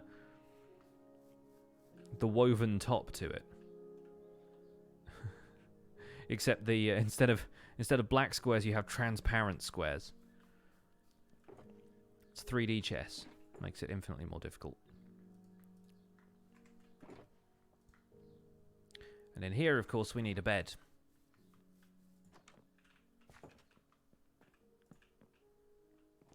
Alright, never touching that again.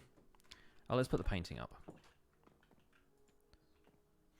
Well, that's a sign for you, folks. That's a very definite sign. I like the idea of this being a slightly kind of closed-off bedroom, so that you could get around here, but then the person sleeping there could still have some privacy.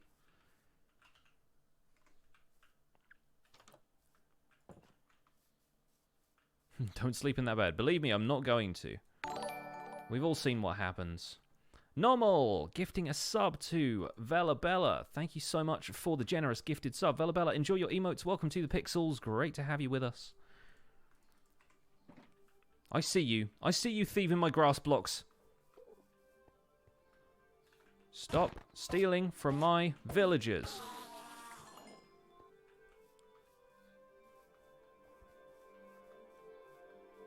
Pesky dudes.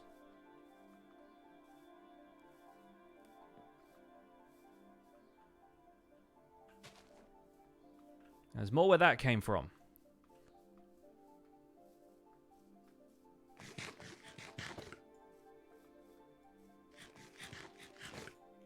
If you can't sleep, you guess there'll be a few phantoms spawning. Nope, don't get them in the end either. They were originally going to appear in the end when they were first introduced, but the fact that you can't sleep in the end to dispel them just made them a nightmare to deal with. Especially on long journeys where inevitably you'd be going for elytra and...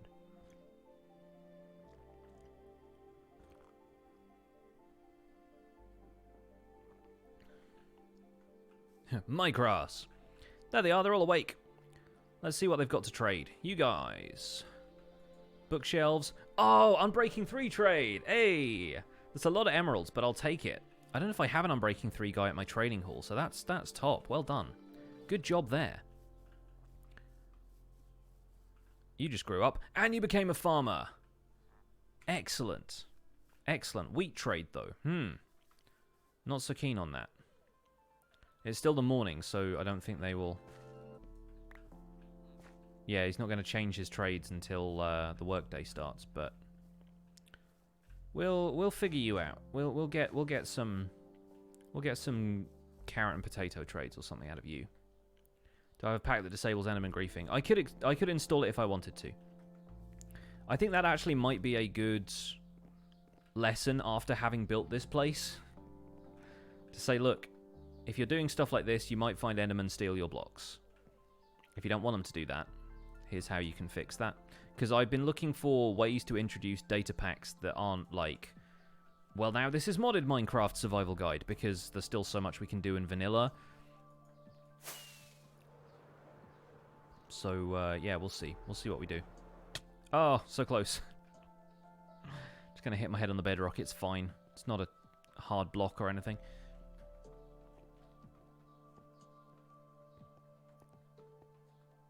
Just going to ask if I did an episode on that. I've done an episode about resource packs and Optifine, but I have not covered data packs yet. The main reason being, yeah, content modification is not something that I'm really super keen on messing with for this guide, but then there are some things where it's quality of life and it's disabling certain types of mob griefing and that. The thing is, with data packs, I can't really explain how to code them or how they work, so what I would have to do would be like resource packs. I just show a range of available options and then say, well, hey, we can use those in the survival guide world now. And I want to pick some stuff that isn't going to be, like, stuff that I would end up relying on.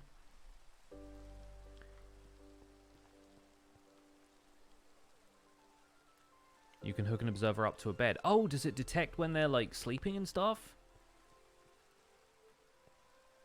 Interesting. I did not know that counted as a state change. But I guess so, if it then tells you that, like, you can't sleep in this bed, it's occupied. Then that's a block state change, maybe. Detects villager or a player. Right. Cool. So I guess, yeah, if we wanted to do that, we could detect day and night that way and have, like, a big redstone display that said, like, it is nighttime in some form or another.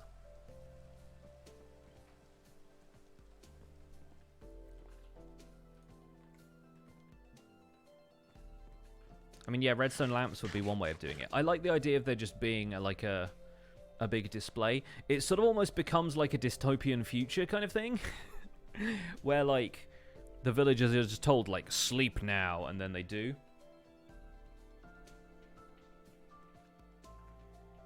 When the villagers wake up, they get an artificial sun. Yeah, that kind of thing. Like, there's way more inventive ways of doing it than just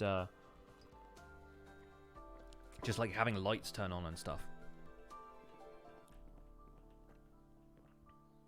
Just something that looks a little bit different. Hook it up to the sun in the void. How long have I been playing? Today, an hour and 45 minutes. Overall, like, more than 700 hours in this world now, I think. Fireworks next to the beds. That'll be fun. There'll be indoor fireworks, though, once we move them all into houses.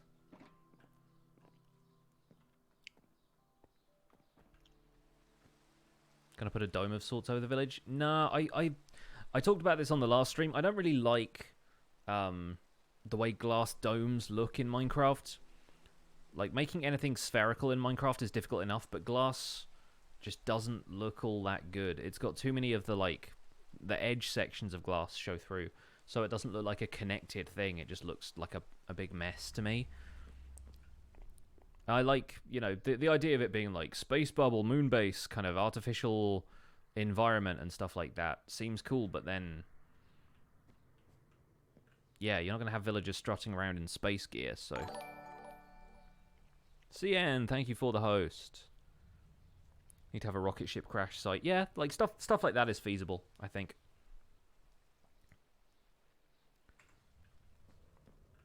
Like, I don't want to go too obvious with some of it. The glass isn't clear enough. I mean, the current glass is, and if you have Optifine, then especially so. Like, the new glass does kind of look clear. Like, that glass works a little bit better. But then you've got all of the edges to contend with. And circles and spheres already look weird in Minecraft because you're dealing with cubes. So, yeah, I think it never turns out looking the way you want it to look, basically. Do I AFK a lot in my world? No. No, it's a couple of AFK sessions here and there, but most of that is gameplay. But it's gameplay across over 160 episodes on YouTube now, so I've been playing in this world since 1.13. It's coming up on a year. So, yeah, realistically, it's quite a bit. Jeans Jockey, thank you so much for the 200 bits. Spreading those pride emotes to folks in chat. Thank you, thank you. Let's put these... Oh, it's a spruce fence gate. Let's put that away. We need some dark oak wood saplings. Let's take those with us. We've got bone meal, so that's okay, but we'll probably need a bit more of that if we want it to grow fast. So we'll take a little bit more. After a while, we can just plant them, I guess. July 19th, yeah, so we're like just under a month away from it being a full year in this world. Ain't bad, we've done a lot. Trying to think what else we need to bring back with us other than the dark oak. I can put this boat away. The boat is dead weight at this point.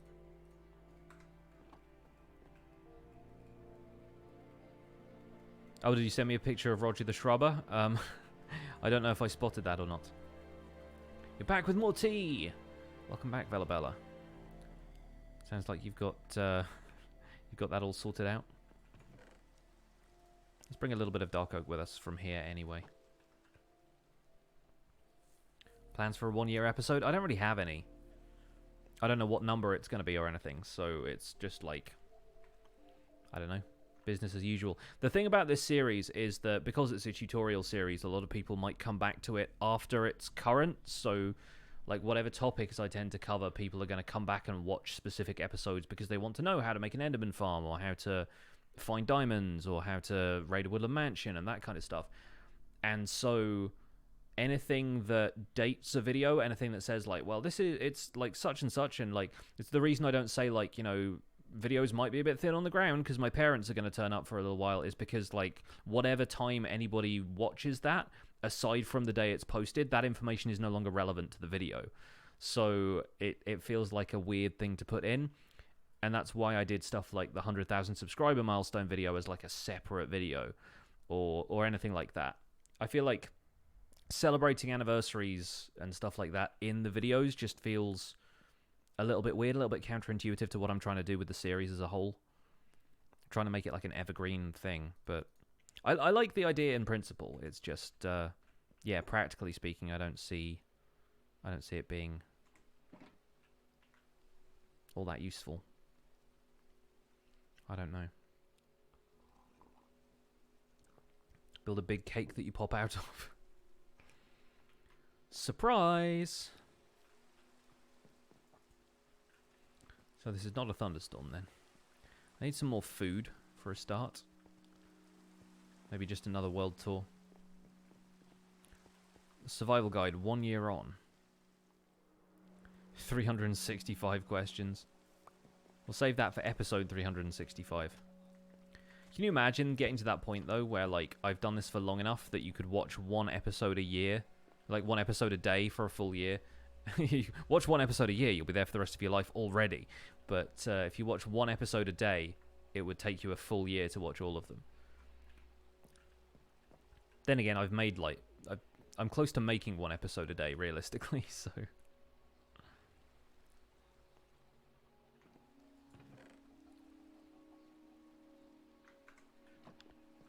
Swap this back around.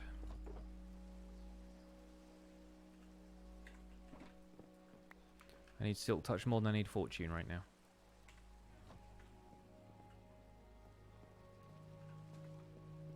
There we go. Now we can sleep.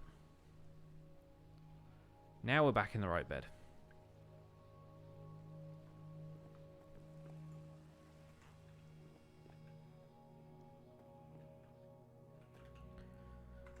One of the other things I was thinking about doing... Oh yeah, I meant to get chicken, didn't I? One of the other things I was thinking about doing instead of just working on the village today is going back to the Endender and installing some kind of collection mechanism. I might repair my elytra while I'm there. And then we can see about doing that. We are still doing end work, yeah, kind of. Kind of. I'm deciding what end work I want to keep doing. Bring some lanterns. Lanterns would be good. Lanterns would be a good call. So what we want is none of this, basically. I want observers, I want droppers.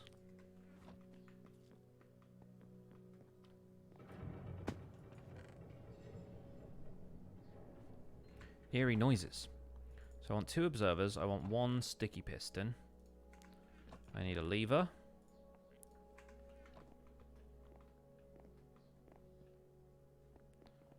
Got a water bucket, I need some soul sand. I need a glass tube. Loads of black glass, so that's fine. I need some kelp.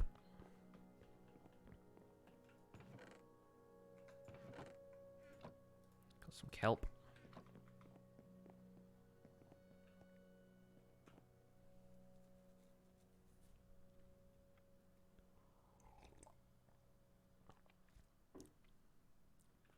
Make an item elevator to take the ender pearls up to a place to store them. How incredibly psychic of you. That is exactly what I'm doing with all of this kelp and observers and sticky pistons. And I need 1 dispenser, which I do not have. I mean a dropper more than a dispenser, but it doesn't really matter for the ender pearls, I suppose.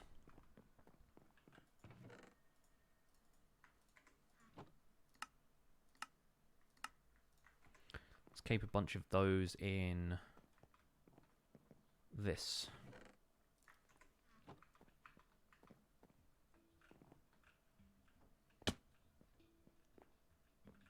What do I have in the dragon chest? Dragons.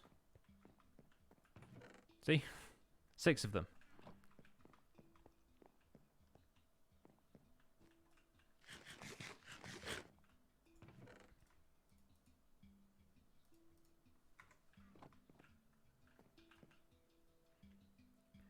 And I think that should be all we need. Except I just put all of the droppers away.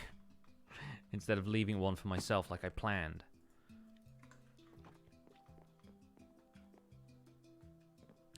And then we need hoppers. Which I also don't have in there. Very good. Do I have them in here? Are they in the iron chest for some reason? No. Let's take some iron and make some more. I've got 1 chest there, good. We'll need more than that.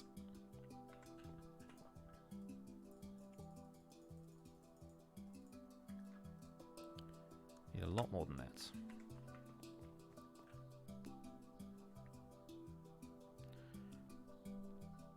Will the Blaze Farm be brought back in 1.14.3? I've no idea. I haven't tested it.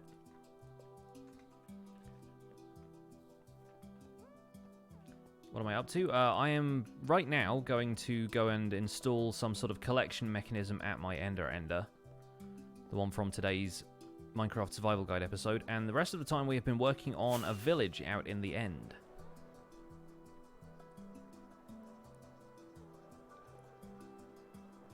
I like the new textures too. It's funny, I thought it was going to make a huge difference, but to be honest, they have integrated so seamlessly into my Minecraft experience that I did not really even have anything to say about them when they first rolled over. I guess we'd been seeing the beta versions of them and so forth, but like this just looks like Minecraft to me, still. I don't really see all that much of a difference, but if you do a side-by-side comparison, the difference would be obvious, but... Seriously, what the heck? I'm gonna go and investigate this.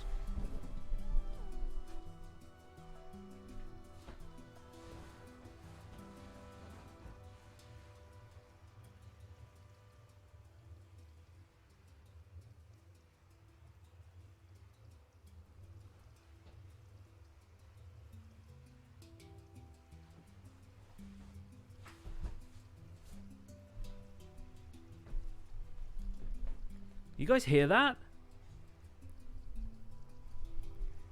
I don't know how much of that gets picked up by the microphone, but I'm hearing some really low-flying planes today. I think it's because the cloud cover is so low, they're taking like a different approach vector to Gatwick, but what? I never hear them that loud.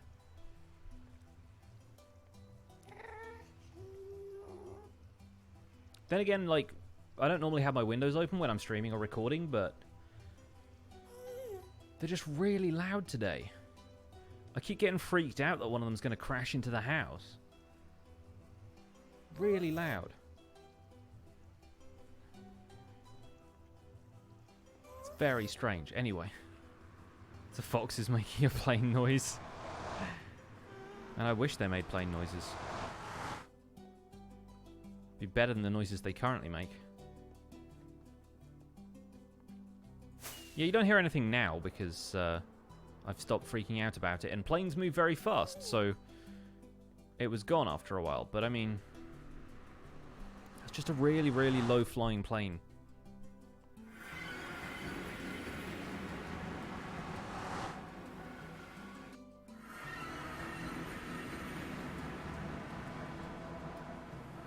There we go. We're back. I'm done freaking out about planes for the minute. Let's freak out about something else instead. Oh, I did it then for a second. I did it then for a second and it went. I didn't act on it. I was too busy thinking I'd missed. I am a plane. I am a plane. Right now I am. Nope, didn't make it that time. Going around for another pass.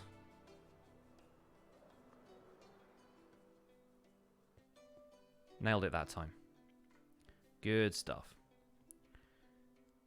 Right, so my plan is my plane is to craft some hoppers first of all, because I never did that. But then we're probably going to have a water stream that just outputs to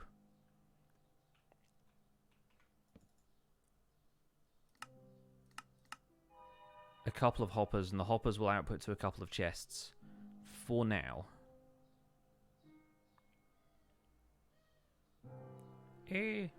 Because, you know what, I can make more chests. I've got tons of wood with me, I can make more chests. That's fine. So we'll craft a few more hoppers then. I just want a decent storage buffer here so that I can store all the ender pearls. Good thing it doesn't keep your momentum on the other side of the gateway. No, I've been relying on that. If it did that, I probably wouldn't be flying into the portals with such reckless abandon.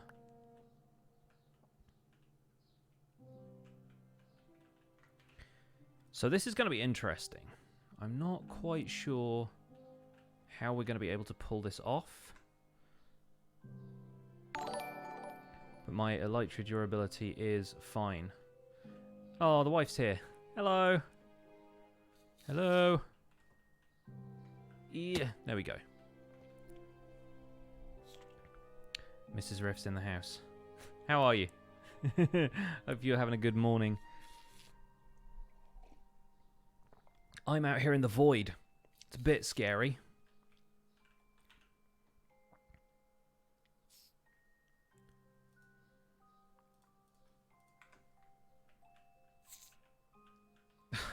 I thought for a second I'd somehow spawned an endermite. That noise was you telling me that you're in the stream chat.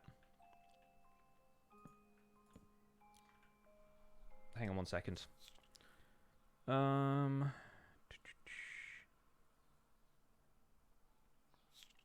can I do that from this interface?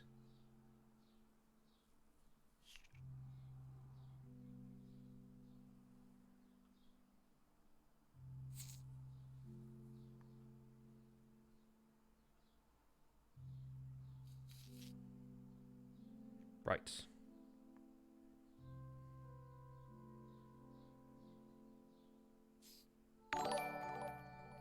There we go.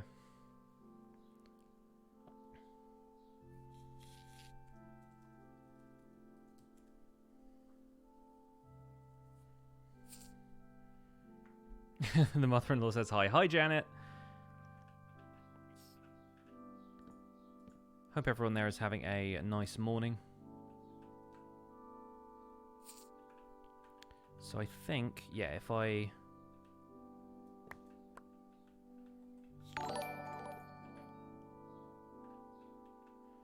Okay, so that takes the output to there, which is not quite what we want.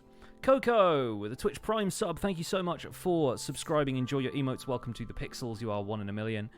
And Jesse High Five also resubbed for 3 months of Twitch Prime. Thank you, thank you.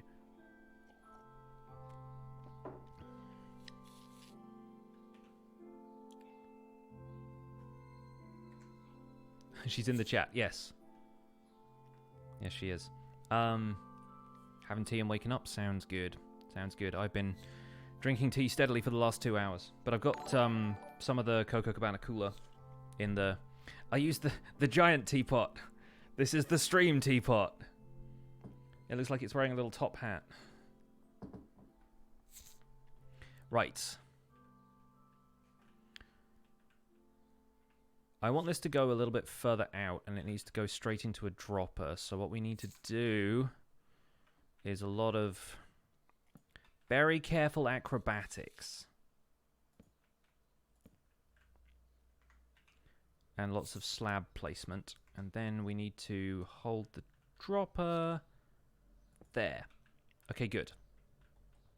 And that can go back there, and we can take this out, and we lose a few ender pearls. That's fine. They all go into the dropper. And so the idea here is that we have an observer clock running into this.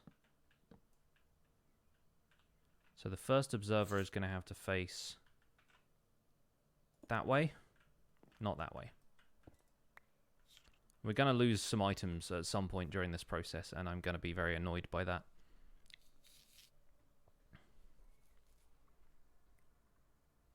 He's drinking tea for breakfast in the US. Yep.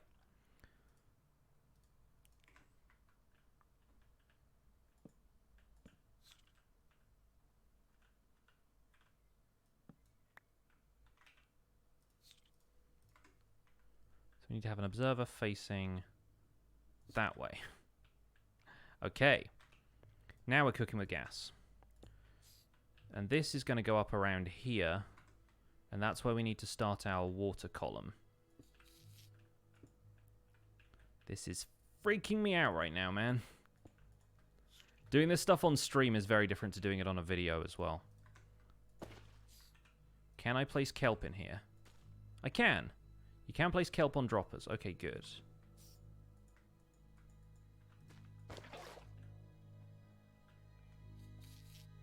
Rockets in the offhand. Good idea. Good idea.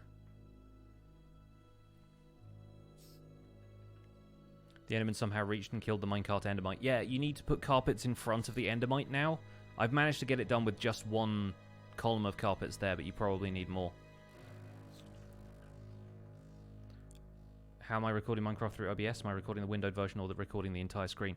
I get the windowed version, but it's in full screen mode when I record. And most of the time, if I record stuff, I'm not using OBS anymore. I'm using Marillus Action.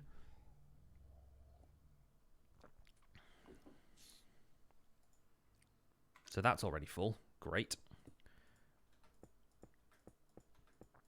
And where are we going to get to? We're going to get to up there. That's probably going to be fine. I love how low you can reach.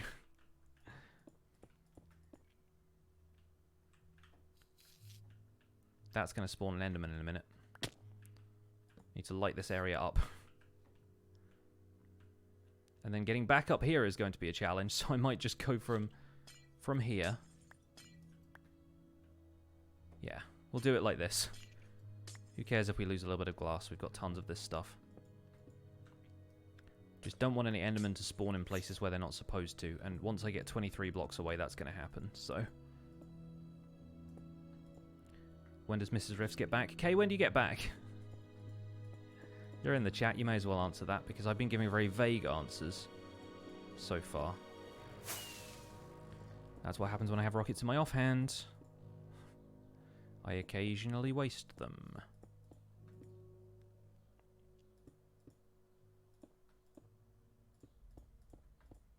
Soon, TM.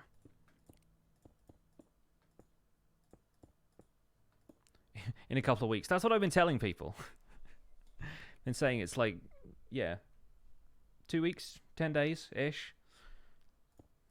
12, maybe. Just thought we could give a more specific amount than that, but people don't need a more specific amount. I do, at some point, but we'll figure that out later, I suppose.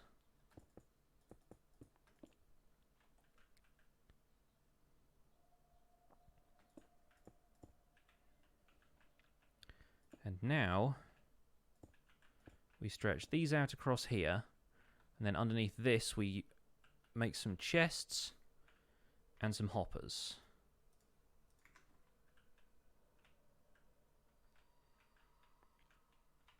I need some sort of temporary block to go there, so that's an ender pearl. That is not what I want to place. Do not want to throw an ender pearl at this glass block right now. Thank you, game.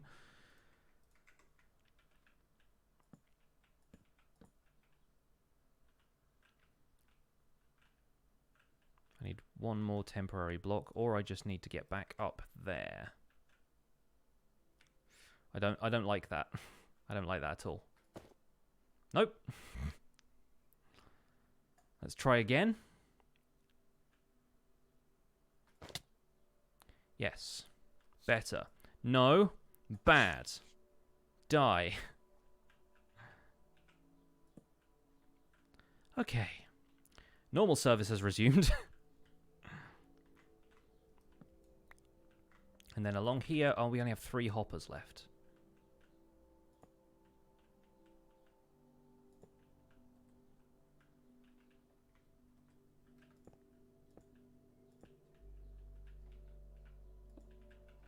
And so around here we build like this. And we need to have one more hopper on the end there. So I'll need a little bit more iron, which I need to go back for, I guess. But then, yeah, we can have a water source going along this. And right now that water source would just fall straight into the void.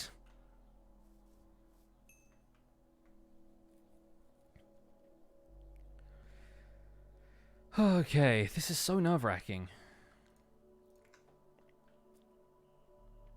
But that's going to be the output chests for the ender pearls.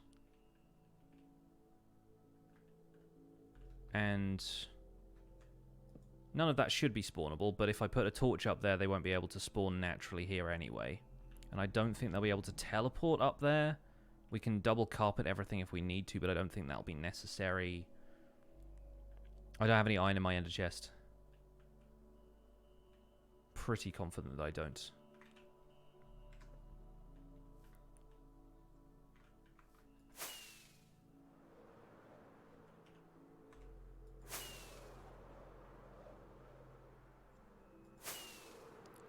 We'll fly over and say hello to the villagers.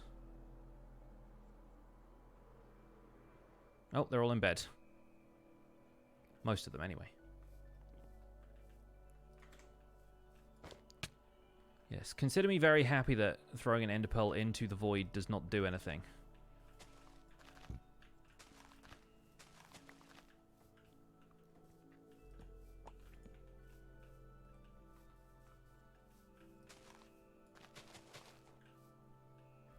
Can't remember if dark oak trees get temperamental about blocks being on corners, but that shouldn't be a problem now.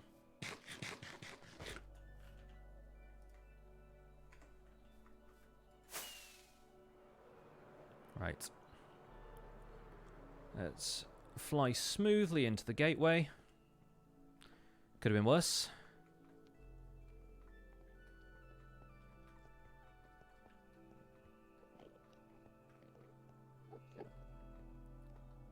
I need to take this down at some point as well, because I have a much more productive ender pearl farm now. Ah, it's good to be back. Good to be back in a place that is not the void. Okay, let's throw some of these ender pearls in various places. Let's put those in there. And I should have, yep, emergency reserve iron.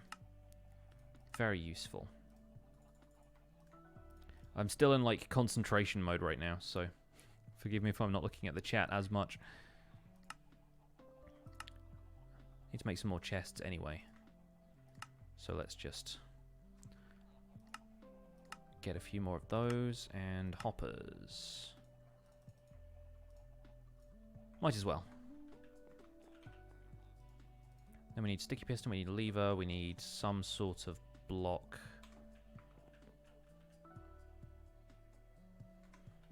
Yeah.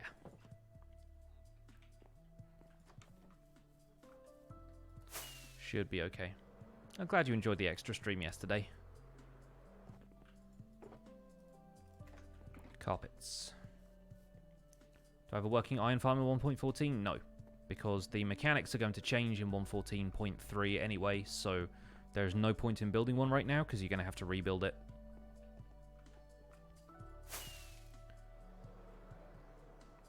Cody, I think you mentioned either on Twitter or in the comments of a video about a one-chunk lighthouse, and I've been thinking about doing more one-chunk tutorials, but they just take up a lot of time, and so much of my time right now is focused on getting some stuff finished for my part-time job and making this series, so I don't really have time to do extra tutorials right now. But I will probably collect a few ideas for the future, and I've had a few from my patrons as well. Who, if you guys don't know, patrons, there's like a tier of my Patreon where you can suggest a topic for a tutorial, and I've been really bad at getting to them because a lot of the survival guide has a kind of natural progression to it, and some of the stuff they've been suggesting is stuff that I would want to do if I like started another base project, or like when we went somewhere else to build something. Why am I not going through the portal? There we go.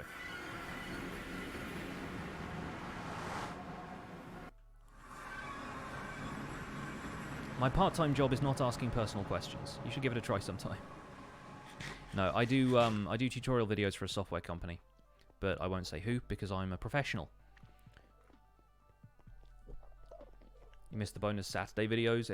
Any plans to work with Sloy again? I mean, I work with him every week on the Hermitcraft recap, but aside from that, we just haven't found any Bedrock maps which we feel like are worth playing.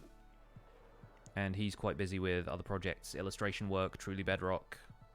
So, yeah, we will probably do some more stuff again at some point, but I don't know what and I don't know when.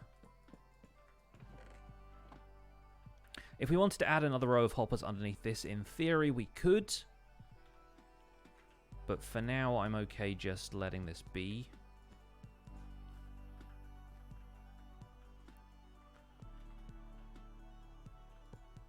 And also it's kind of tricky to spot, to look at the lower row of hoppers anyway, so...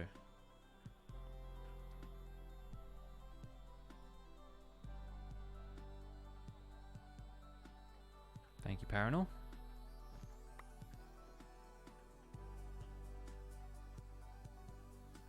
The Iron Farm, you thought they ended up not changing the mechanics for the next update. No, they have.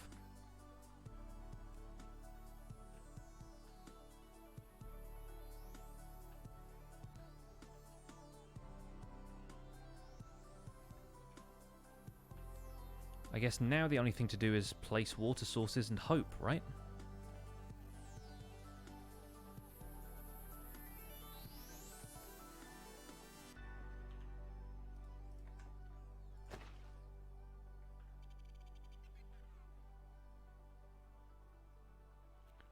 This should work.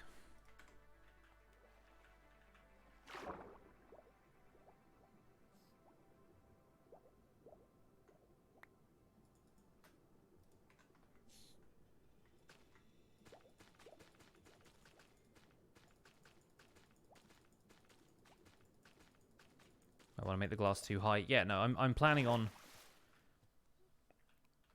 putting a roof on it and stuff in a second to stop the pearls going everywhere. But to be honest, if they go everywhere, oh well. They're just going to go into the void or just end up on the glass anyway, and that's better than the alternative. Yeah, in theory, Snagdad, the items would float up slowly by themselves, but I'm going to use soul sand anyway. Because it's fun and because I get to do this. Whoosh! And now all of the kelp goes into the hoppers, but that's fine. We get to see how evenly it's distributed. Excellent. Very good. I'm fairly certain Enderman will not be able to teleport up here.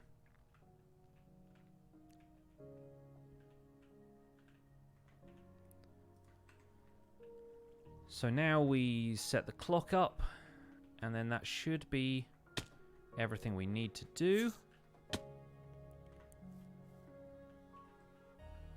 And for that, we will need a block there. Actually, there. And a sticky piston facing downwards. Like so. Now this block we will need to put carpet on. So that should be okay. Likewise the piston, because I'm pretty sure they could teleport to that.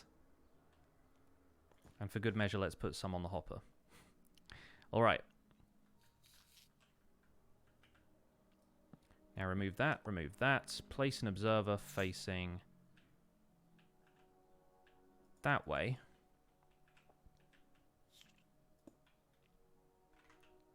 Attach a lever to this. Brilliant. It works.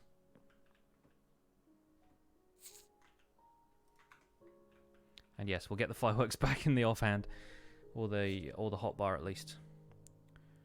So now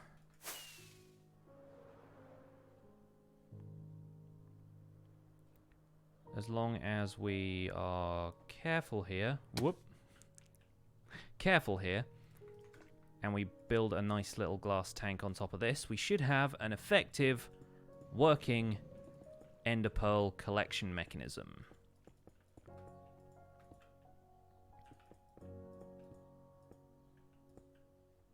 Is there a good way to make a downward bubble column with some precautionary methods so you don't take damage at the bottom? Either good redstone timing or just don't use a downward bubble column at all. It is slower being dragged down by magma than it is just swimming down naturally. And what I recommend instead is using just a single water source near the bottom and just using it as a safe drop. I don't rate magma bubble columns at all. I think they're kind of useless by comparison. The soul sand ones are fantastic. The magma ones aren't worth it.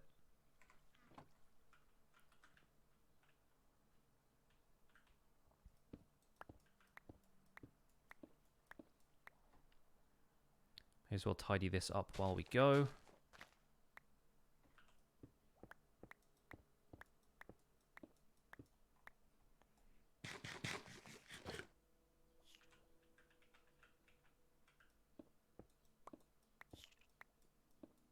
People in the chat saying just drop down as well. Yeah, I think it's... I know that wasn't an instruction to me. That was in response to somebody in the chat. But I think that's really the best thing to do is just use a water drop. Glad I replaced that hopper. That could have gone very badly. But now, yeah, all I need to do, if this storage chest ever gets full, is I just turn this on, and it pipes everything up to those 4 chests up there, which have more of a storage buffer to them. So that's really quite painless.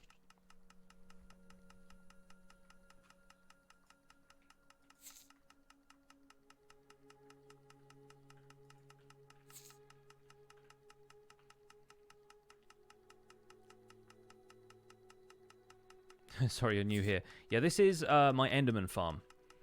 And if you haven't seen my YouTube channel, I have a YouTube channel where I do a series called the Minecraft Survival Guide, in which, in today's episode, I built this Enderman farm, which generates a lot of Enderman over there when there aren't torches. Right now it's disabled just because I don't need to use it. But I might use it to repair my elytra in a second. And this is a collection mechanism that stores all of the Ender Pearls in this chest, and then when I activate this lever, it turns on a redstone clock that pumps all of the Ender Pearls up to the surface so they can be stored in those chests. And that way, if I need Ender Pearls, I can just come to this place and then leave again instead of having to use the farm a whole bunch. When am I going to make an easier system to turn it on and off with redstone lamps? That creates a bit of a problem because I can't really build underneath the farm right now because it's built at the lowest possible level of the world. And if I put redstone down on top for a start, that's a block that Enderman can potentially... like walk on if I do some like redstone cable, but also Enderman might not spawn on redstone dust, so it limits the operational capacity of the farm if I do that. So I'm going to figure out a clever way of doing that at some point, but right now it is not my primary concern. I'm probably just going to leave this on. Like, at some point I will become used enough to the operation of it that I will just take the torches out and then leave the farm when I'm done. And once you get a certain distance away, all the Endermen will despawn naturally anyway. But, yeah, for now the idea is just to get it working so that I can have all of these Ender Pearls launched up to the surface. Then I'll probably use the farm in a second or two to repair my Elytra and armor and stuff, but that should happen in a matter of seconds, and then we can leave again. How many Endermen can spawn at once? Oh gosh, I don't know. Close to 100, I think. It feels like close to 100 anyway. I mean, in terms of pack spawning, you get maybe like 4 to 6 in a large group, but the amount that you get spawning so regularly in this farm, and then they all run out of the spawning area so more can spawn, it gets incredibly quick. Redstone lamps above the spawn platform. Again, potentially leaving, like, some redstone cable exposed that the Enderman could teleport to, but I guess if we carpet over the top of it, maybe. Like, it could happen. It doesn't really need an off switch. Okay, now the clock is getting faster than the speed of the hoppers, so we'll let that build up a buffer again. They ever start dying because of entity cramming? Yes, all the time. There's too many of them there. See you later, Snag Dad. Thank you for being here. Enjoy the rest of your day.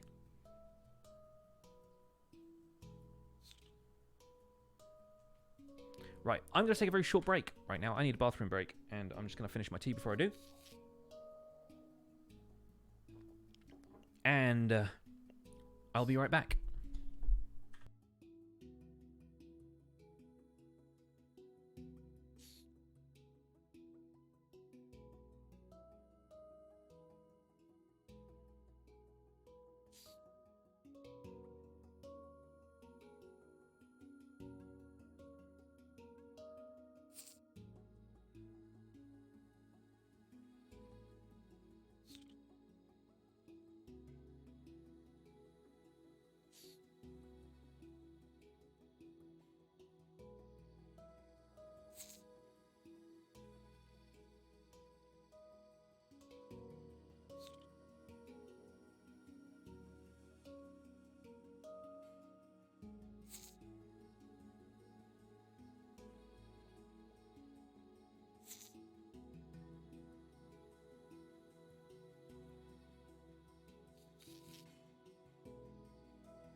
Hello! I'm back! It's me! And all of my tea paraphernalia is now no longer required. It is a solid chair. It is a solid chair. Chest trim. The Endermite noise freaks me out every time. I swear, it's just on the wrong side of not good. Okay. Now we cross our fingers and hope that what I have done here is not going to cause problems. I could, in theory, put a layer of carpet on top of here if I wanted to, but I don't think they'll teleport to slabs willingly, will they? I could pull this lever from over here if that was a problem.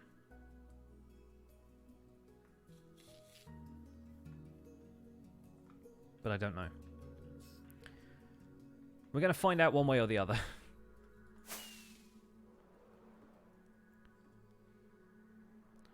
Flying around in the void is not something I'm getting used to, let me tell you. Okay. Torches out.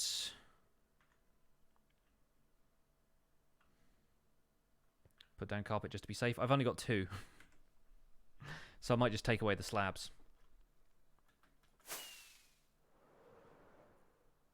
And here they come. Release the hounds.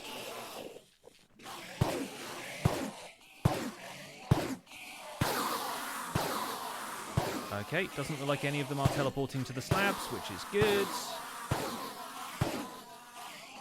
Gotta refill that elytra.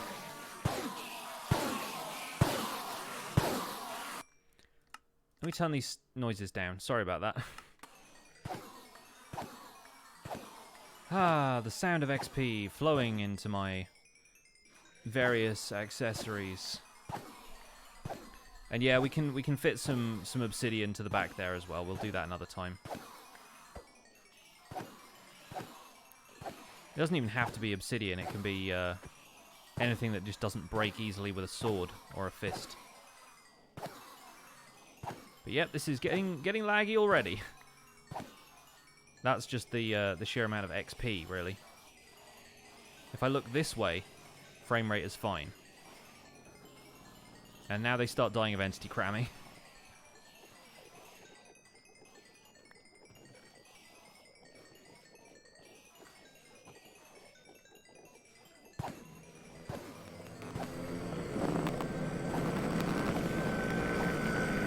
Yeah, that's a loud noise. That is a loud noise. How do you turn that down? Is it voices? Nope. Is it ambient? Nope. Is it weather? Is it players? Apparently it's just a really loud noise.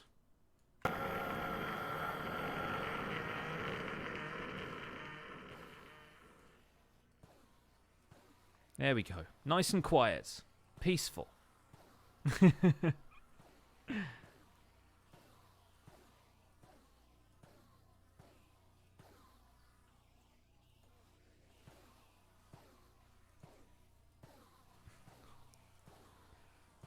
I think it's one of those things that can't necessarily be controlled by any kind of player volume levels, which is a shame. You think it's music? I have music turned off. It's definitely not music. Other than, yeah, music to my ears or whatever, but... Wow. This is a frame rate I haven't had for a while. Time to make it worse by introducing bubble columns. Let's turn this back up a little bit.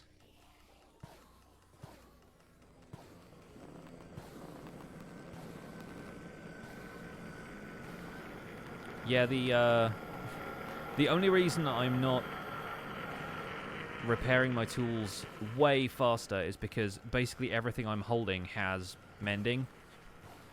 So most of the XP is currently being, like, 5/6 of the XP is going straight to my XP bar. But this is a good farm. Like, if I take this stuff off now, like, that is my axe repairing itself very quickly.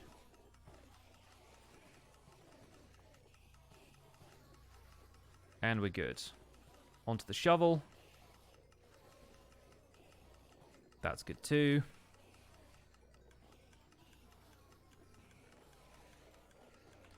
And this doesn't actually get rid of the ender pearls as fast as they accumulate in here. Which is pretty funny, because there's so many just, like, stored in these hoppers as well.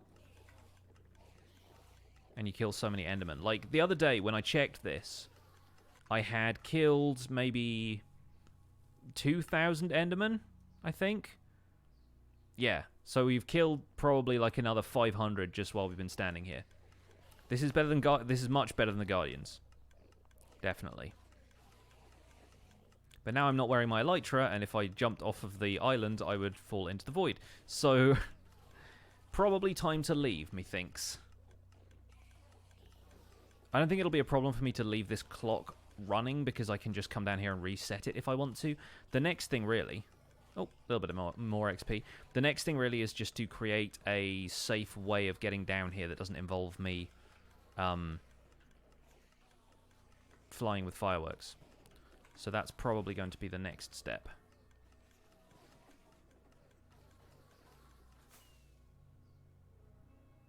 But once we get 128 blocks away from that, that's when the Endermen just despawn naturally anyway. So that's fine. And we can turn the sounds back up. There we go. Infinity on the bow? Yeah. Always.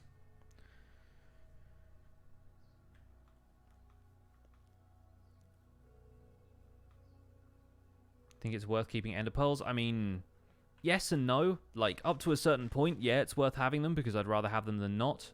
Wow, look at them. Look at them all spawn again. But yeah, no, I'd rather have some ender pearls stored. And it's quite fun just watching them, like, bounce off the ceiling here. So we filled up the first chest already. And it's nice being able to come here via the end gateway and just pick up ender pearls whenever I want to.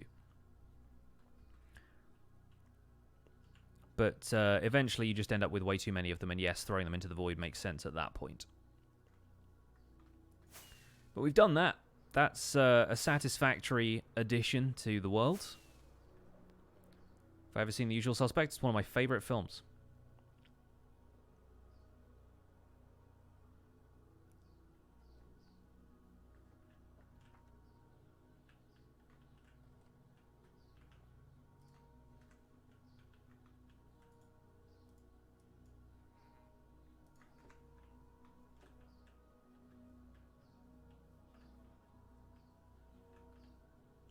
Get to 100 XP levels. I could at some point, yeah. It's just how framesy it gets waiting for all of the XP to wear off. Just kind of irritates me, I guess.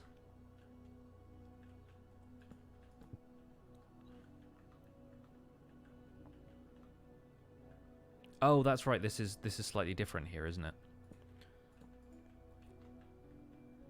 Because this is 5 wide and that's only 3 wide. How to get the villagers down there, you will see in tomorrow's episode on my YouTube channel if you're interested in watching that. This guy's trading wheat right now, huh? Oh, and now he's a librarian. Well, that wasn't my intention, but Curse of Vanishing book, I guess. I like the village too. As long as you remember not to sleep in the beds, it's a lovely place to be. I've got a few little decorations and stuff in here as well now. I had brought back some of the dark oak trees. Man, I'm still kind of tense, but it's like, it's so relaxing not being over there by the Enderman farm. See you later, Titanium Druid. Thank you for hanging out with us today. Hope you have a good day. If you're working, don't work too hard. I think maybe if I turn particles down, then perhaps the Enderman farm wouldn't lag out quite so much. It's going to be like the Guardian farm in that respect, maybe. Vins, thank you for the hosts.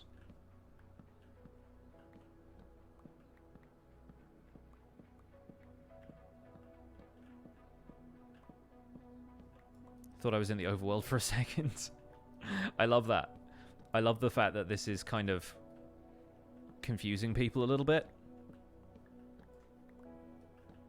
Because that's 100% what I want the effect to be. Is like, wait, this shouldn't be here.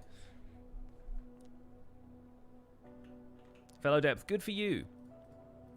Good for you. Well done on your dragon victory.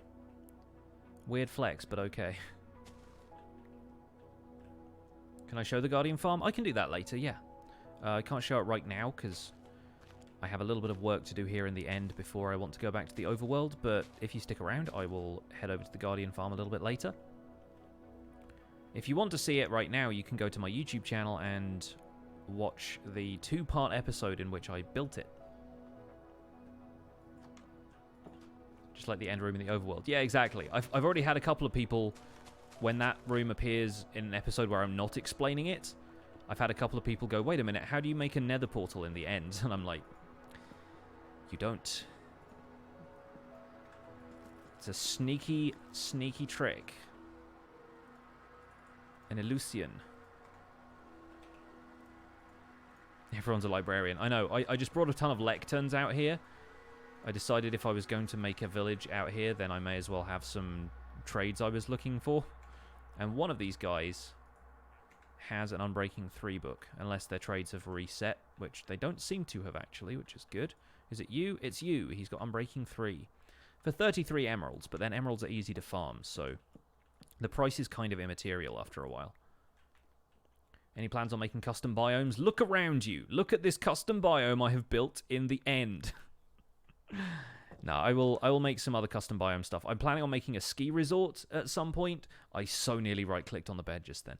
I'm planning on making a ski resort at some point, so I want to do like custom snow mountains and kind of have like a bunch of ski lifts taking you everywhere and stuff.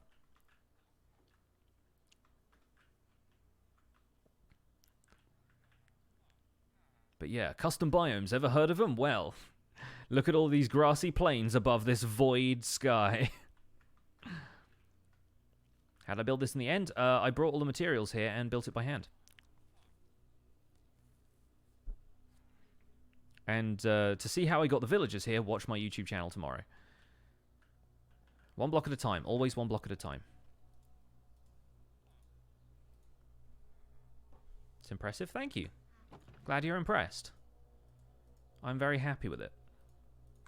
Might build a sugarcane farm out here for these librarians. So they can have something to library. Build that over here, though. On the outskirts of town. The thing I'm happiest with in this area is the fact that we've built these 2 kind of valley walls, almost. And it frames the end city in the background really nicely. Something to librare. Exactly. First thing I'm going to do is grab another water source and build an infinite water source out here, so that I don't have to worry too much about running back and forth. Because that's something I never do. I always run back and forth for the water instead of just bringing 2 buckets with me and making a water source wherever I need it.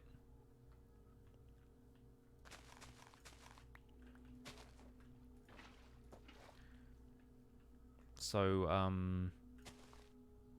Pinwheel sugarcane farm, I think.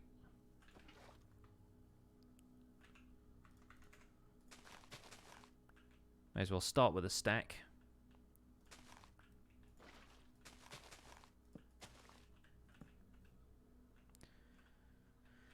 We could bring sea pickles if we want to make sure this is lit up. Does sugarcane need light to grow? Trivia question for you guys. I would love it if villagers had end and nether costumes. I think end costumes especially, because it's so outlandish as a concept to even have them out here that I feel like it would be a really neat Easter egg and a neat reward for players who go to the effort of bringing villagers out here in the first place. But I'm mostly saying that because it's something I've just done and I want people to say nice things about me.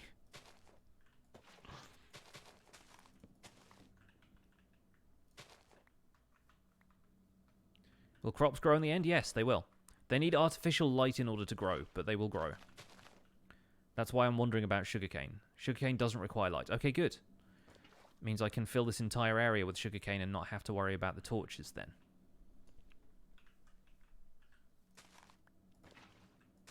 Yeah, this is the most space-efficient sugarcane farm you can make. As far as planting a large amount of it, anyway. Obviously, you can create redstone farms, which will auto-harvest stuff. Hello. You're out a little bit far from the village. You sure you don't want to go to bed? He's like, I can't even tell when it's night. Yet somehow, my instincts guide me to the bed every time.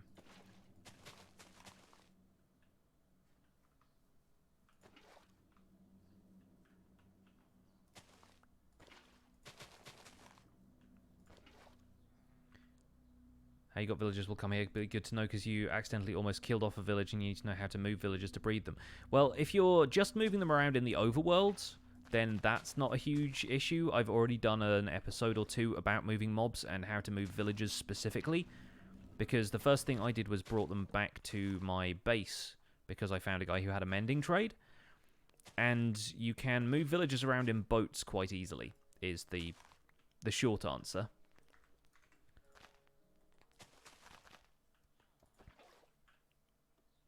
If you're on Bedrock, as everyone has been telling me, if you're playing on like Xbox or Windows 10 Edition or anything like that, Bedrock players can actually lead boats around. Like, a lead will work on a boat, as though you can, like, tie it up at the docks kind of thing. And, yeah, if you've got 2 villagers in a boat, then you can, you know, pull the boat around with you, basically. But if you just have 1 villager in a boat, you can row them. And you can place boats on land. Aside from that, use minecarts, if you like.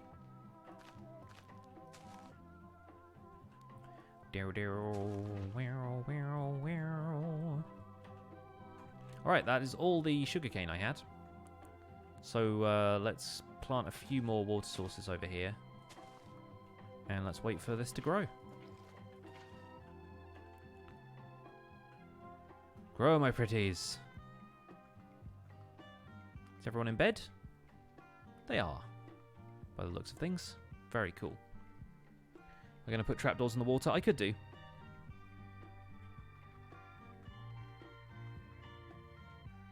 It's suddenly so festive.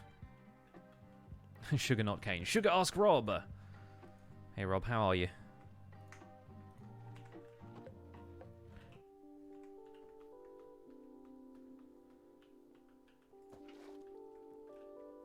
Like how villagers can sleep in beds, but I can't. Yes, and if you try and get in a bed with a villager, it goes very badly for the villager. Does anyone want to drop that clip in the chat so people can see it if they've just joined us? Because there was a moment on the stream earlier where we did some science, and it was mildly terrifying, put it that way. These need light next to them, don't they? I was hoping that some dark oak trees would just grow up here, but they...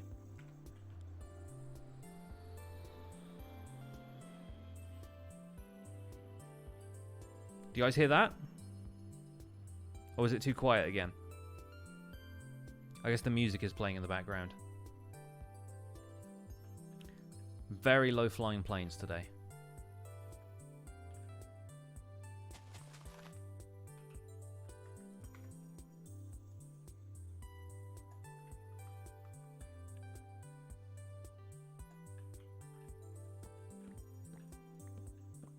Yeah, I think it's probably being shielded enough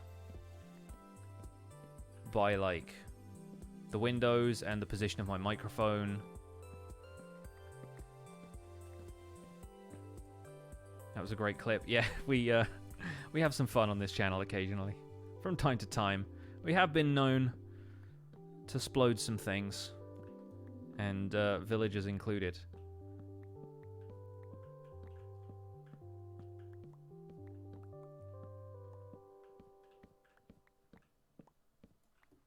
It's not unidirectional, it's cardioid.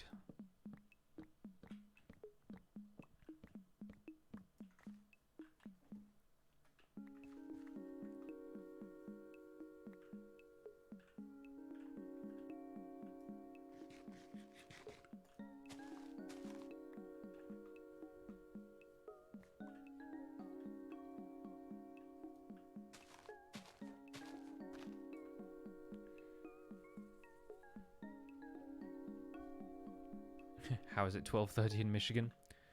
Your country has 4 time zones. Doesn't Canada have 5? Pretty sure Canada has 5, right? Because they have the Maritimes. And I think they stretch all the way to Pacific time. Unless there's a bit in the middle that they skip. Nope, confirmed by real Canadians in the chat. Thank you, real Canadians. Is this the guy you were just watching on YouTube? I don't know. Where did you come from? Something, something, Cotton Eye Joe.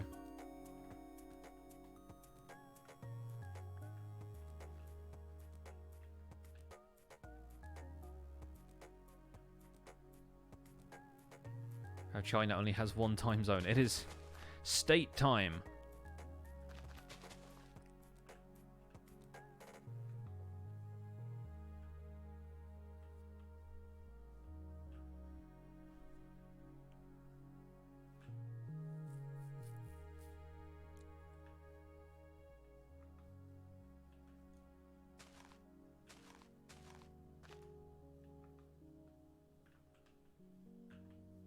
This creepy almost now. The rows of librarians sleeping in their beds.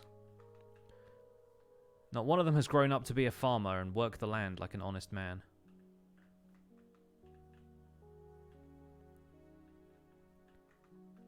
Also, none of them have decided to live in the houses. Weirdos.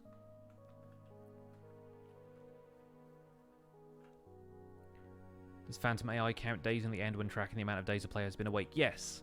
Because it's an insomnia counter for when you haven't slept, not like a counter of how long you've been awake in the overworld. So I'm pretty sure it does count days you've been in the end, and the Nether, and various other places.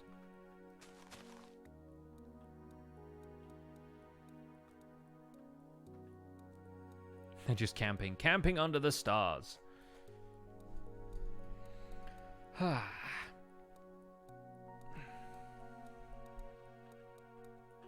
The end city is very tempting right now, but I'm like, no. Not today. I think I should probably build some more houses.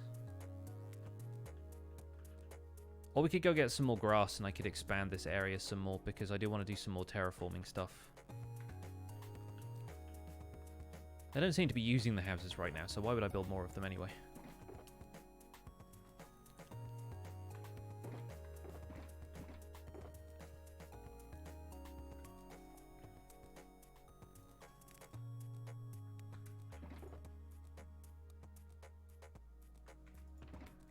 Got the redstone box here. We'll just put these hoppers back. We'll put the iron in there as well. Oh! There's a grass thief. Jog on, mate.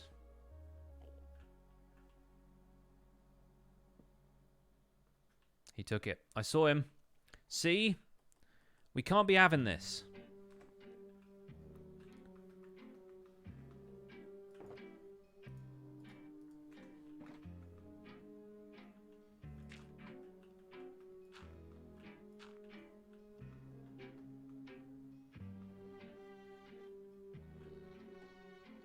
Aha!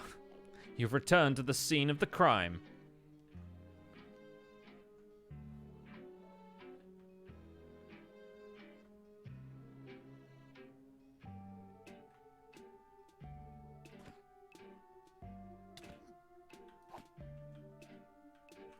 Can't hear you. What'd you say?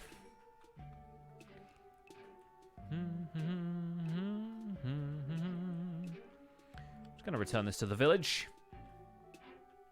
Pretty sure they've taken one there as well.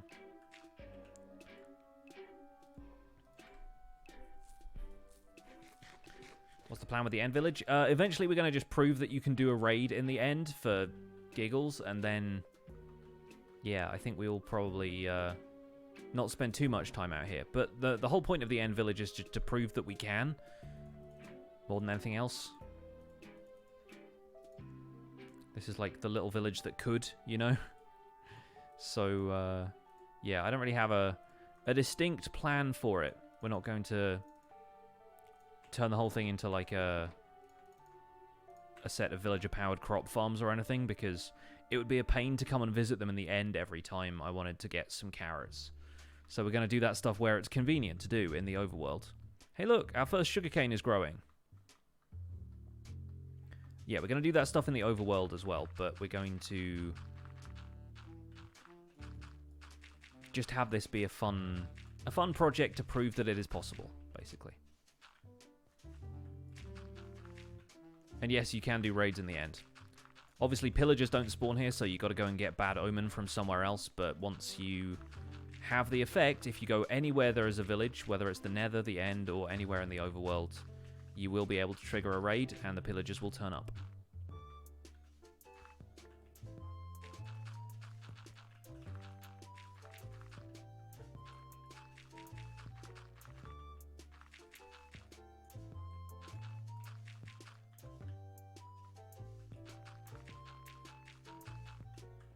I'm looking forward to it. I'm looking forward to trying the end raid thing. Are we going to make a nether village? Probably. As always, the plan is to do everything eventually. The end is just the other side of the moon. I mean, we can't see the moon from here, so you're probably right.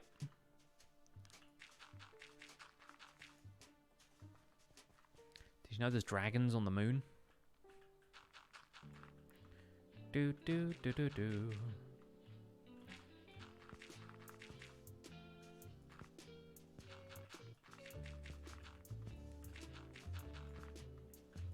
Does look like Swiss cheese, a little bit.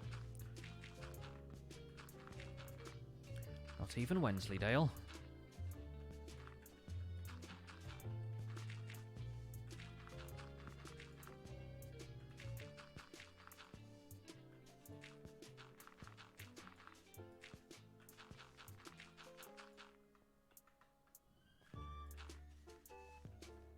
If you made a village over a lava lake, they couldn't get the villagers. That would be true.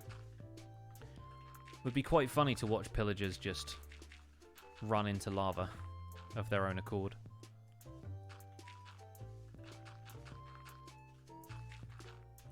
I sort of want to keep the chorus plants around. It bugs me that you can't plant them on anything other than endstone. Because I don't really want to keep any of the endstone around, but I like the fact that chorus plants just grow occasionally and are so alien looking in amongst the otherwise quite natural looking environment we've created here.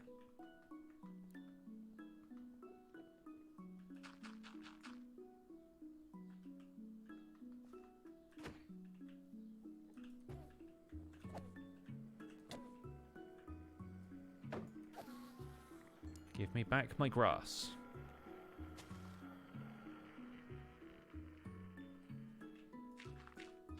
He was hiding in the corner of shame. He was. Should get a texture pack where they're wearing a dunce hat. But yeah, this is definitely a very good argument for turning on Enderman griefing. Or turning Enderman griefing off using that data pack. Turning on anti-Enderman griefing.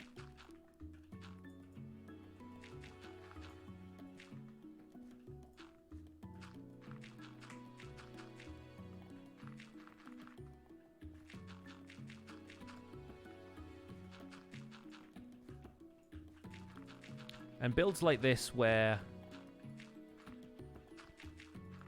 there's such a limited amount of blocks that they could take. Like, I'm sort of okay with them in the overworld, but if you're landscaping some stuff in the end, and there's so many of them and they can take grass whenever they want to, it just becomes a bit of a nuisance. How much have I already done? There is a whole grassy patch on the opposite side over here. Like, observe. Ta-da! This is how much I have done.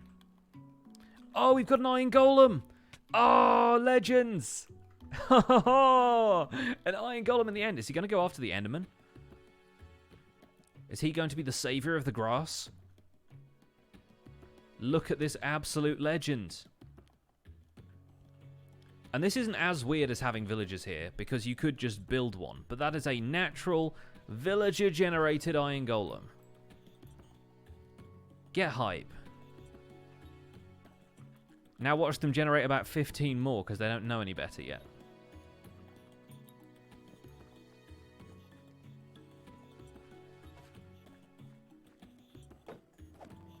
I have, like, all my sounds turned down aside from the master volume control. He's giving me the jukes. Now he's giving me the dirt back.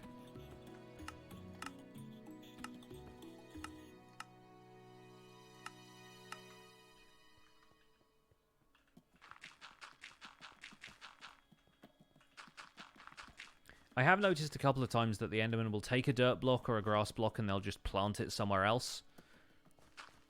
So they never disappear with it. It's not like they're erasing the block from existence. I think in the same way that zombies won't disappear if they're holding something, I'm pretty sure Endermen don't either. It's easier to spot when you're in the end exactly where they end up placing it, compared to the overworld, where they're just going to place it down and it's going to become a grass block if it's dirt. It's just going to be put near some of the other blocks of the same type. So it's more difficult to tell.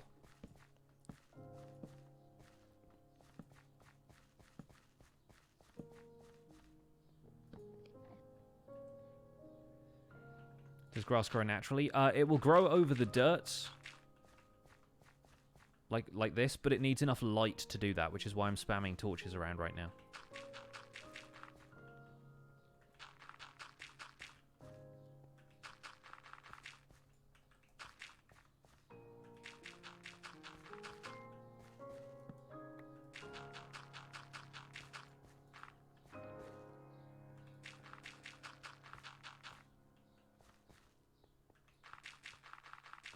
Do I use Optifine? Yes.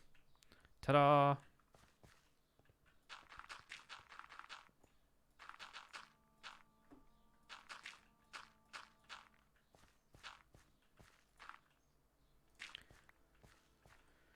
I need to go and get some more stone to continue this cliff.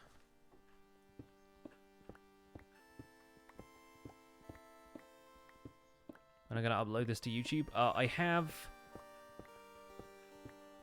been really bad lately at uploading my live streams to YouTube. I will probably try and do a bunch of that tonight and like get all of the streams that are archived on Twitch up on my second channel. But in terms of when you're going to see this project come together, that's going to be in tomorrow's episode. And that's already recorded and uploaded to the channel. It just needs to get published tomorrow.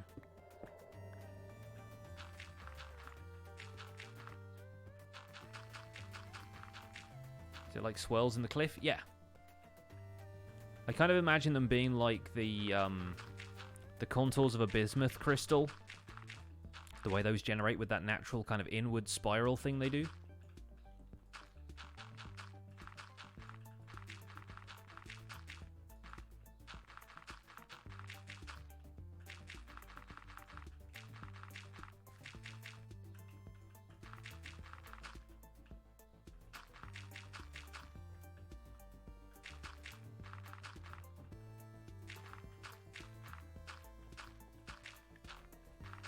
I have so much dirt to place.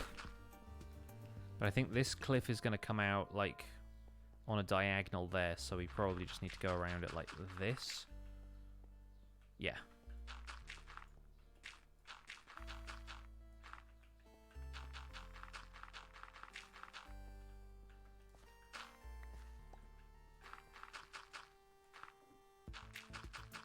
Optifine's a necessity. It is for some people, definitely.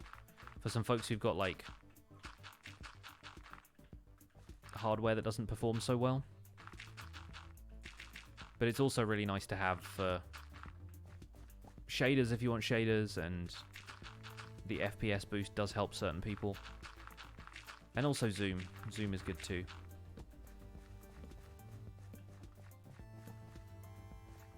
Right, now we just have to wait for the grass to grow.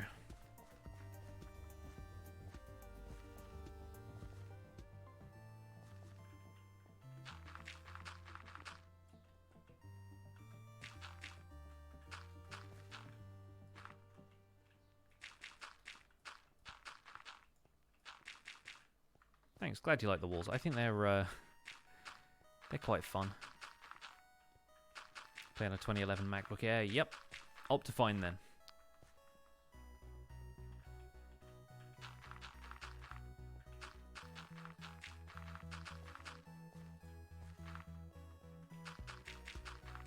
Anytime anybody writes stuff in all caps, I sort of imagine it in Hulk's voice. Hulk put fancy grass on.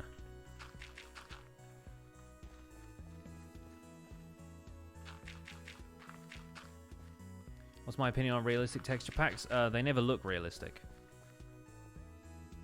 because ultimately the realism has to be stretched over cubes. There are definitely some packs which I think are better at making a kind of consistent realism possible in the world. Like, I think Conquest is perhaps one of those things where it's like, it's that Skyrim kind of realistic, which is actually not very realistic at all, but is still, as long as it's like a consistent art style, it sort of works. But realistic texture packs always put me in mind of that one image where somebody's tried to take, like, a top, front, back, and sides of a cow, like, pictures, and then has tried to superimpose that onto a Minecraft cow, and it's just, like, horribly stretched over the blockiness of it.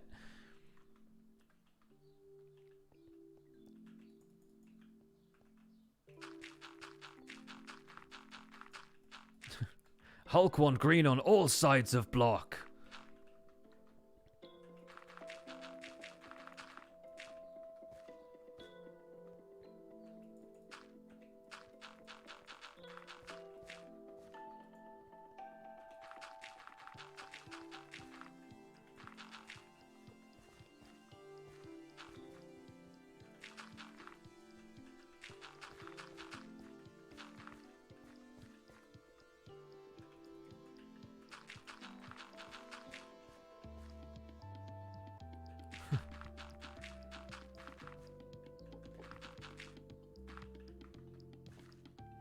You have to eat mushroom stew in your survival world. Is your survival world entirely mushroom islands? You have the option of suspicious stew now.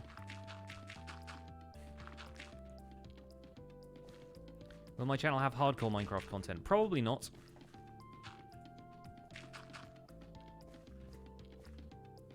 Which one of you took this? I see you.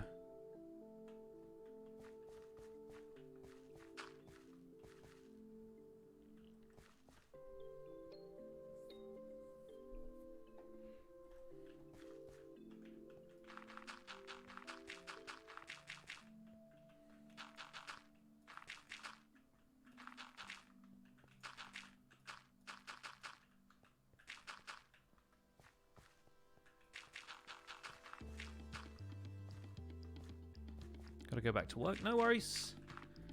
Have a good time at work, Kaylee. Thought about doing a food challenge on your world, but decided you don't hate yourself that much. When I was playing on Xbox a while ago, I did decide I was going to do some sort of, like, vegetarian challenge, and then baked potatoes are a decent enough food. After a while, you don't really think about it.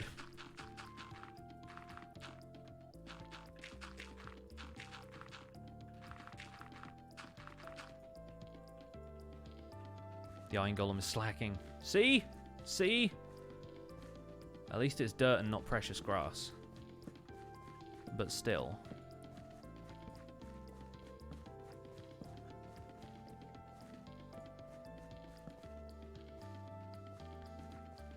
I will leave that guy for now, though.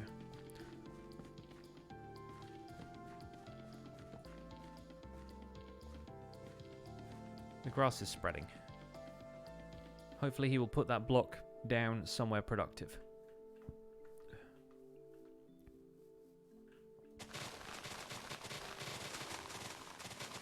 In before a villager is hiding in the sugarcane and we accidentally punch him.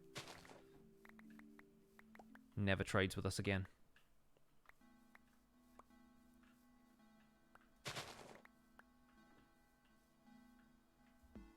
This is where we need the trapdoors. But I think we got all of it that time. It's the cool thing though, items float in water now, so everything just floats to the surface anyway. Oh, they're all asleep! This guy's keeping watch.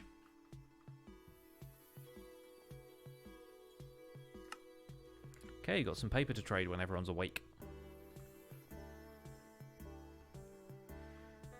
Nobody's a farmer yet, though. I think we need to give them some more potatoes.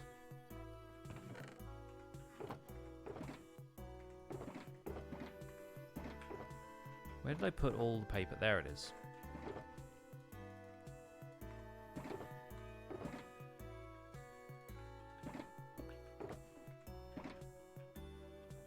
And this has some more grass, some more stone. Okay, good. He protect. He also attack if you attack first.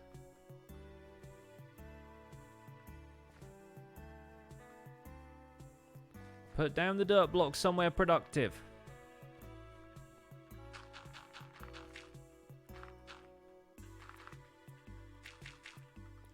Bye-bye, Sequoia. Catch you later. Have you ever seen a wandering trader in the end? No, they don't spawn in the end, or at least on Java. Which is definitely breaking the streak of wandering traders turning up during my projects, I know. French Toast Cliff. Cinnamon Toast Cliff. My favourite cereal. Are these the cliffs of insanity? They're the cliffs of something. The cliffs of Richard.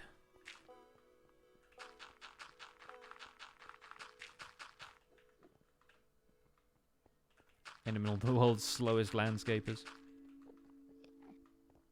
I sort of like the idea that the Endermen are responsible for this.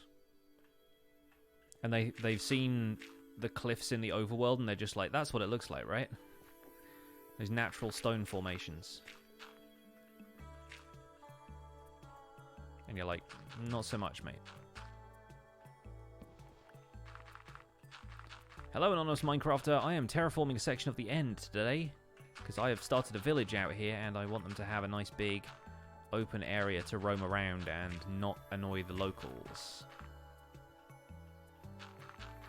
Getting some lore in here.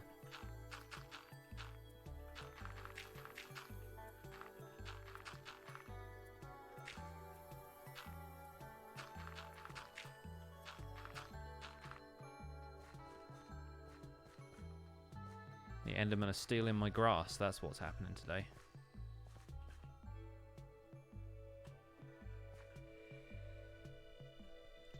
They've stolen pieces of the cliffs and left those formations in the process. Yeah, maybe they're trying to spell something. Does my little iron farm in the jungle village still work in this new update? It works in 1.14.2 for a given value of works. It's not really a very good iron farm, because the golems don't get anywhere near the zombie and their pathfinding is not quite as distant as it used to be. So I haven't really been using it as an iron farm or anything. I've got enough reserves of iron that I can get by in the meantime.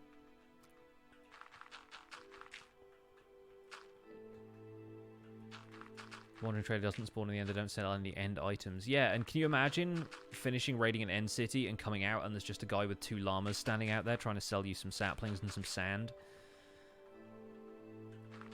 It just makes no sense. Like, how did you get here? Don't ask. On the llama. Do you want to buy anything?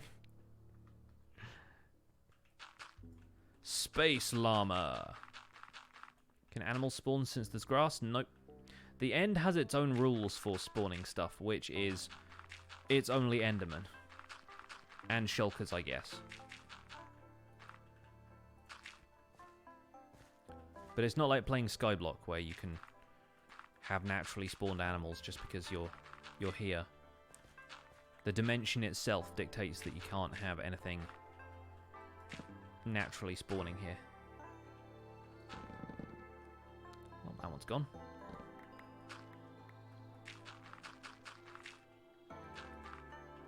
It's like how you only get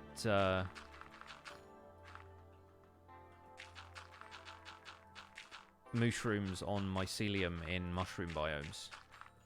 Kind of. But then do you get other passive mobs spawning in mushroom biomes when you turn them all into grass? I don't think you do. I didn't get any naturally spawning like pigs and chickens and stuff when I terraformed a mushroom island.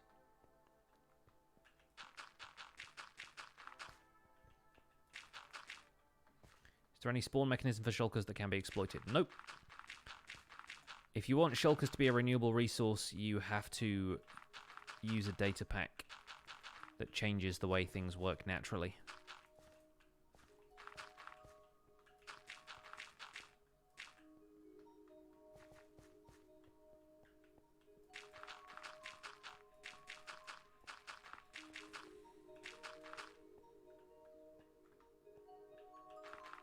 Mushroom Island have its own villager skin? No.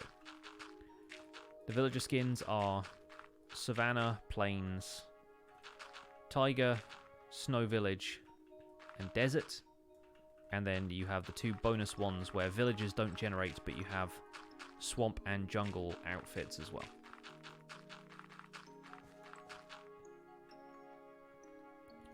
I should do a YouTube video, just a world-based tour. I usually do those every so often. But like I said, this is a tutorial series, and so making world tours doesn't always make a huge amount of sense. Because I'm not teaching anything at that point.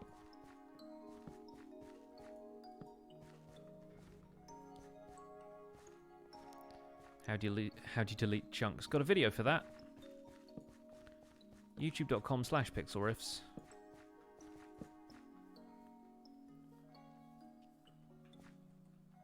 I'm teaching how to give world tours.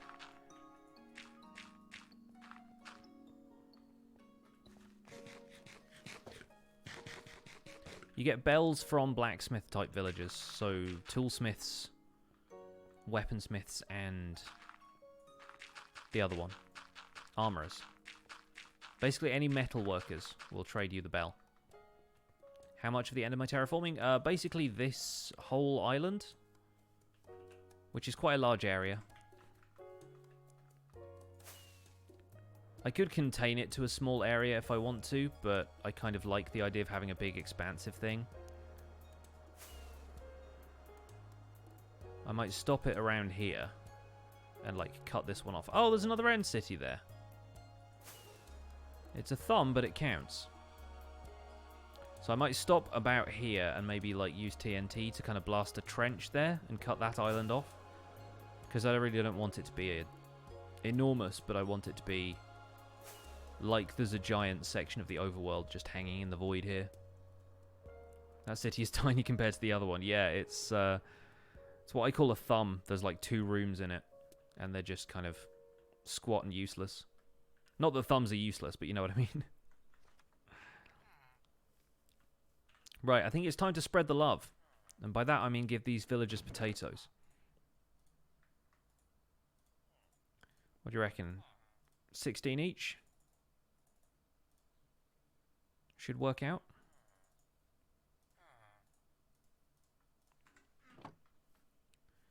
You there.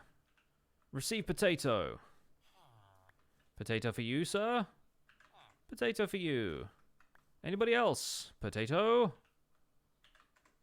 Enjoy. Why are there only 3 of you? Did I just give you potato? Apparently I did. I say, you there. Potato. Alright, fine.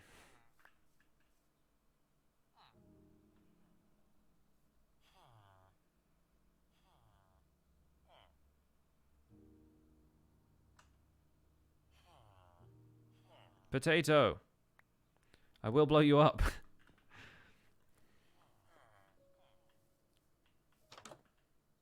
Anyone home? Potato.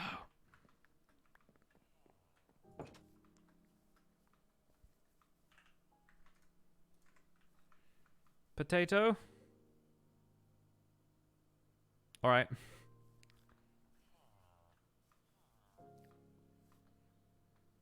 Will anyone in here like a potato?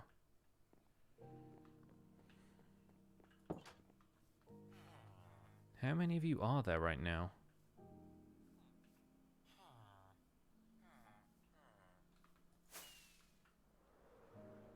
If any of the others wandered off somewhere and gotten stuck. Well, we found one of our grass blocks. I wouldn't have put it in there.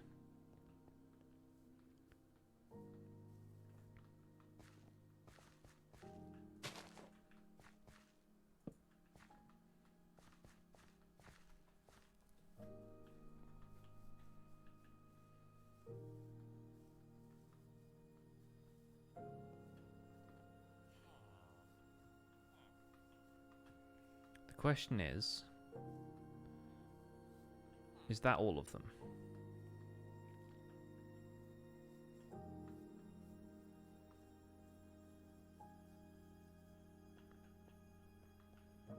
I think it might be.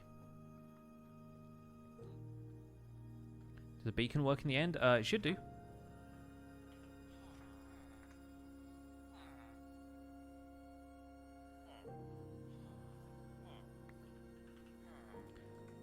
So by my count, there's 6 of them right now.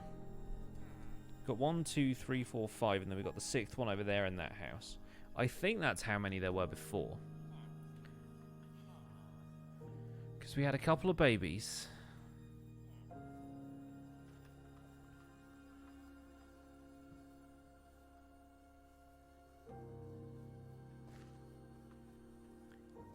Potatoes. Can you hoe mycelium? No. Only works on grass and dirt. And possibly podzol? I can't remember if it works on podzol or not. But not mycelium.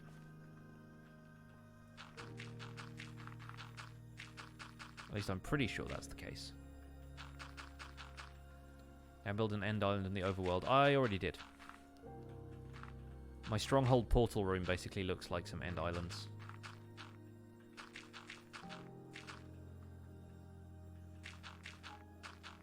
Sort of did.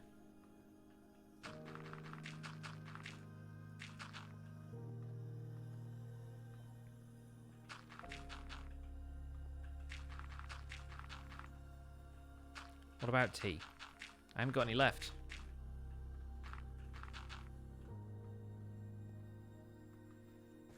It's 1 AM there. Well, good night. Sleep well.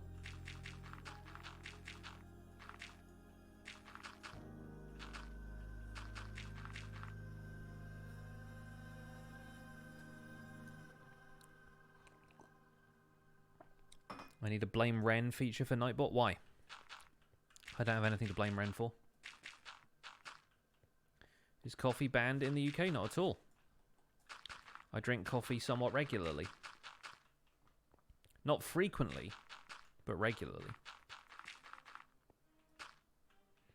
I have water, that's half of tea. Yeah, but it's not the best half.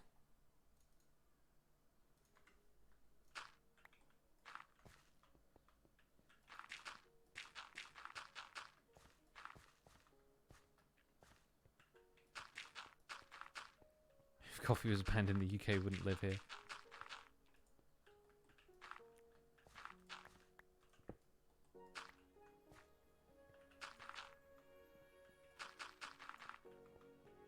You love the taste of just tea leaves. It's the combination that's the best part. Got to combine the tea with the water.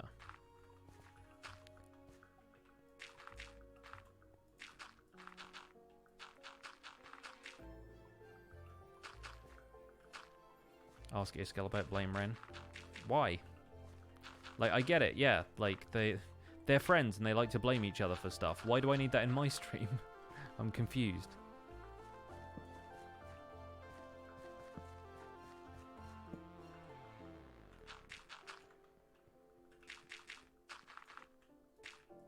Just eating a tea bag whole. Oh. Oh, that sounds horrible. How do you make tea? First, get an electric kettle. It's much more sensible than all of the stovetop things you guys have. It's faster. Probably more energy efficient as well. Get yourself an electric kettle. Use it to boil water. Then realise you've got no tea bags, so you go out to the shop and you buy some tea. Come back, boil the water again. Actually, no, tip out that water because it's probably not oxygenated properly anymore. Get some fresh water, put that in the kettle. Boil that. Put a tea bag in a mug. Pour the water on top of it so that it fills the mug to probably, like, you know, 2 centimeters off the top. Stir it with a spoon a few times. Maybe wait a minute or 2 if you want a slightly stronger brew. Take the tea bag out. Put that in the compost. Get some milk.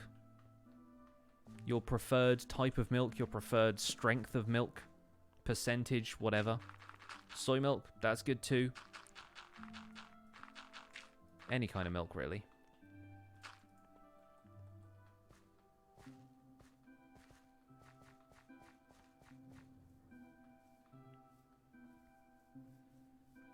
And then you pour that until it's maybe filled up another centimetre of the mug. You stir it. Make sure it's an even colour and you don't have any swirliness. 2 babies. Very good. And then you wait for it to cool down a little bit and you drink it. It's not revolutionary, is it? When do you think humans will discover the other 98% of milk? It's taken us a while so far, hasn't it?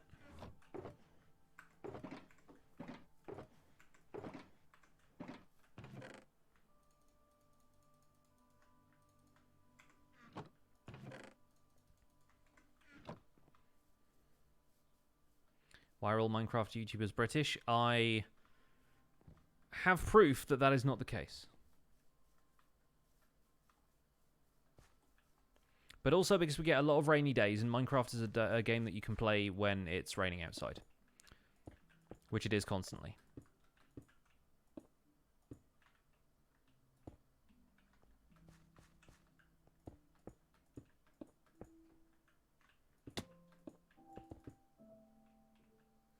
I disapprove of putting the milk in before you put the tea bag out. I do. It feels weird. I don't understand why.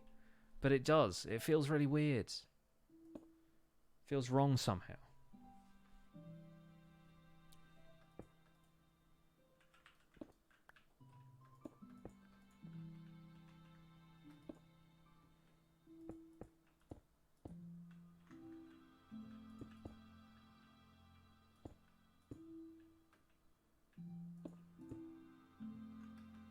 It's like when you start a cup of tea and you realise you've not got enough milk to put in from like the old thing of milk, and so you top it up with some extra milk from the new thing of milk, and you're like, there's 2 different kinds of milk in here, even though ostensibly it's the same liquid.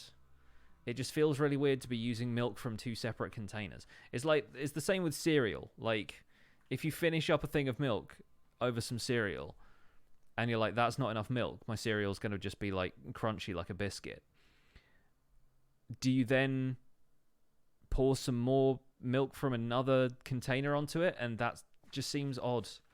Like, I get that you probably just should, but it feels very strange to do that. And I don't understand why.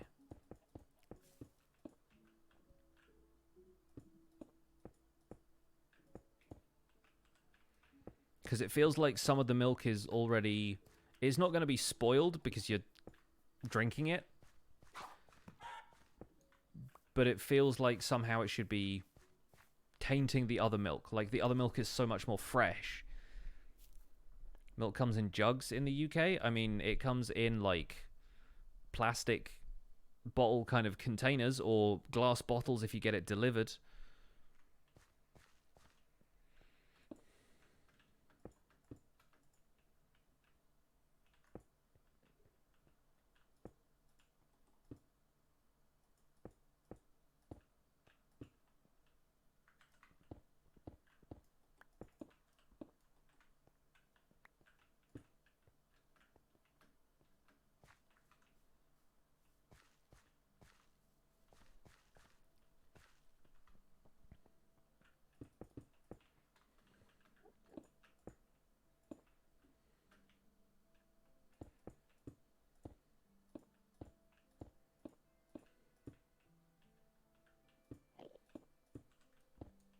You only drink skimmed milk. Good for you.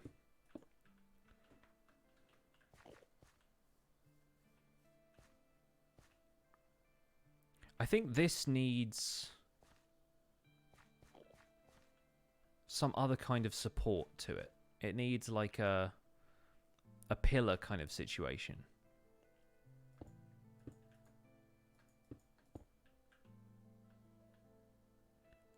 Like something that's going to come out here, perhaps. But even this feels like it should look somehow artificial.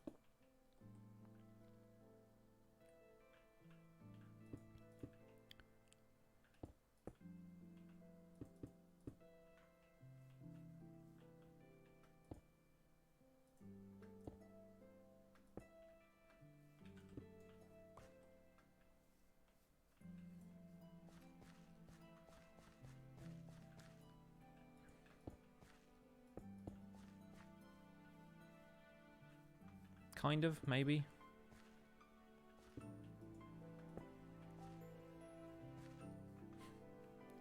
It's a little bit weird right now.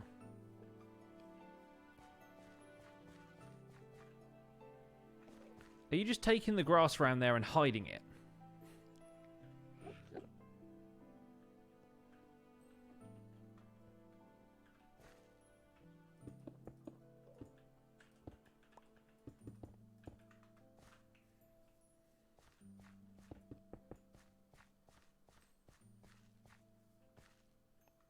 Yeah, this feels like the way an Enderman might build a natural supporting column of stone, somehow.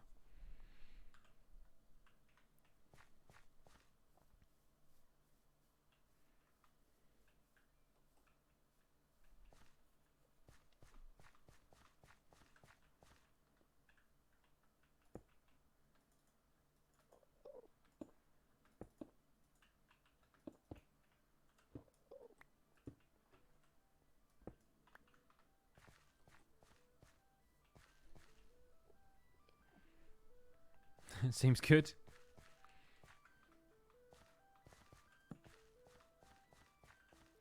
And it kind of breaks up the spiral thing, which you've already seen on the opposite side of there, so after a while it might start to look a little too repetitive. The Enderman stands in the corner in shame. He's just hiding the fact that he's taking the block. I know he's done it.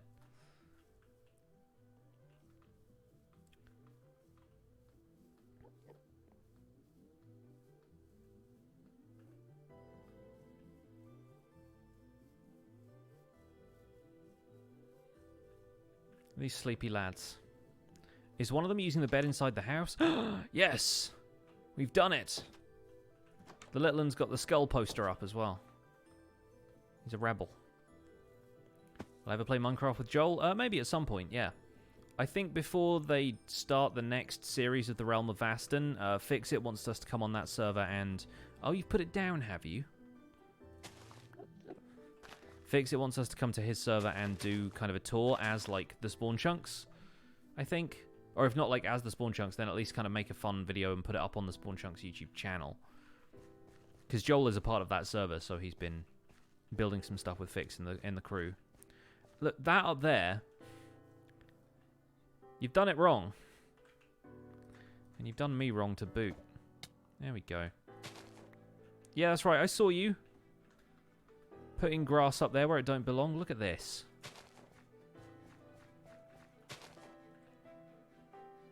Honestly. The cheek of it.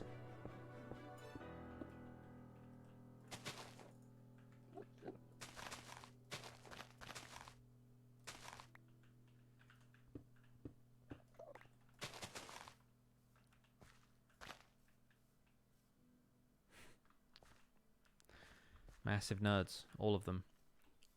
Using one of the 500 ender pearls, right? Alright, folks, I think we're going to wrap up here. I think we're going to find somebody to raid here, but I think I am done here for the day.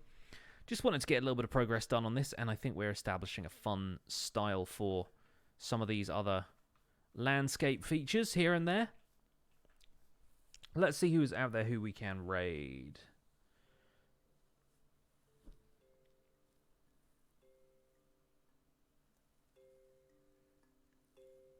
I feel like doing a quick search to see if we can find somebody new.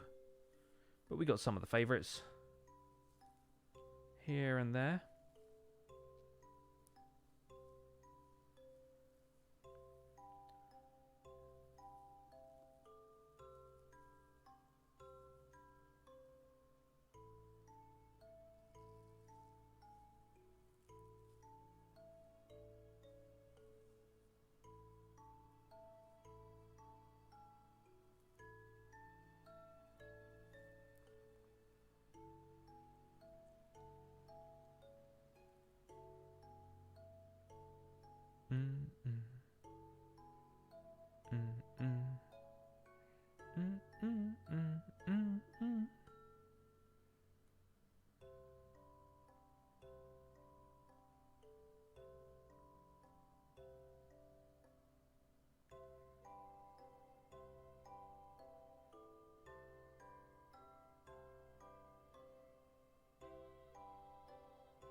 Alright, let's raid somebody new. I have no idea who this person is.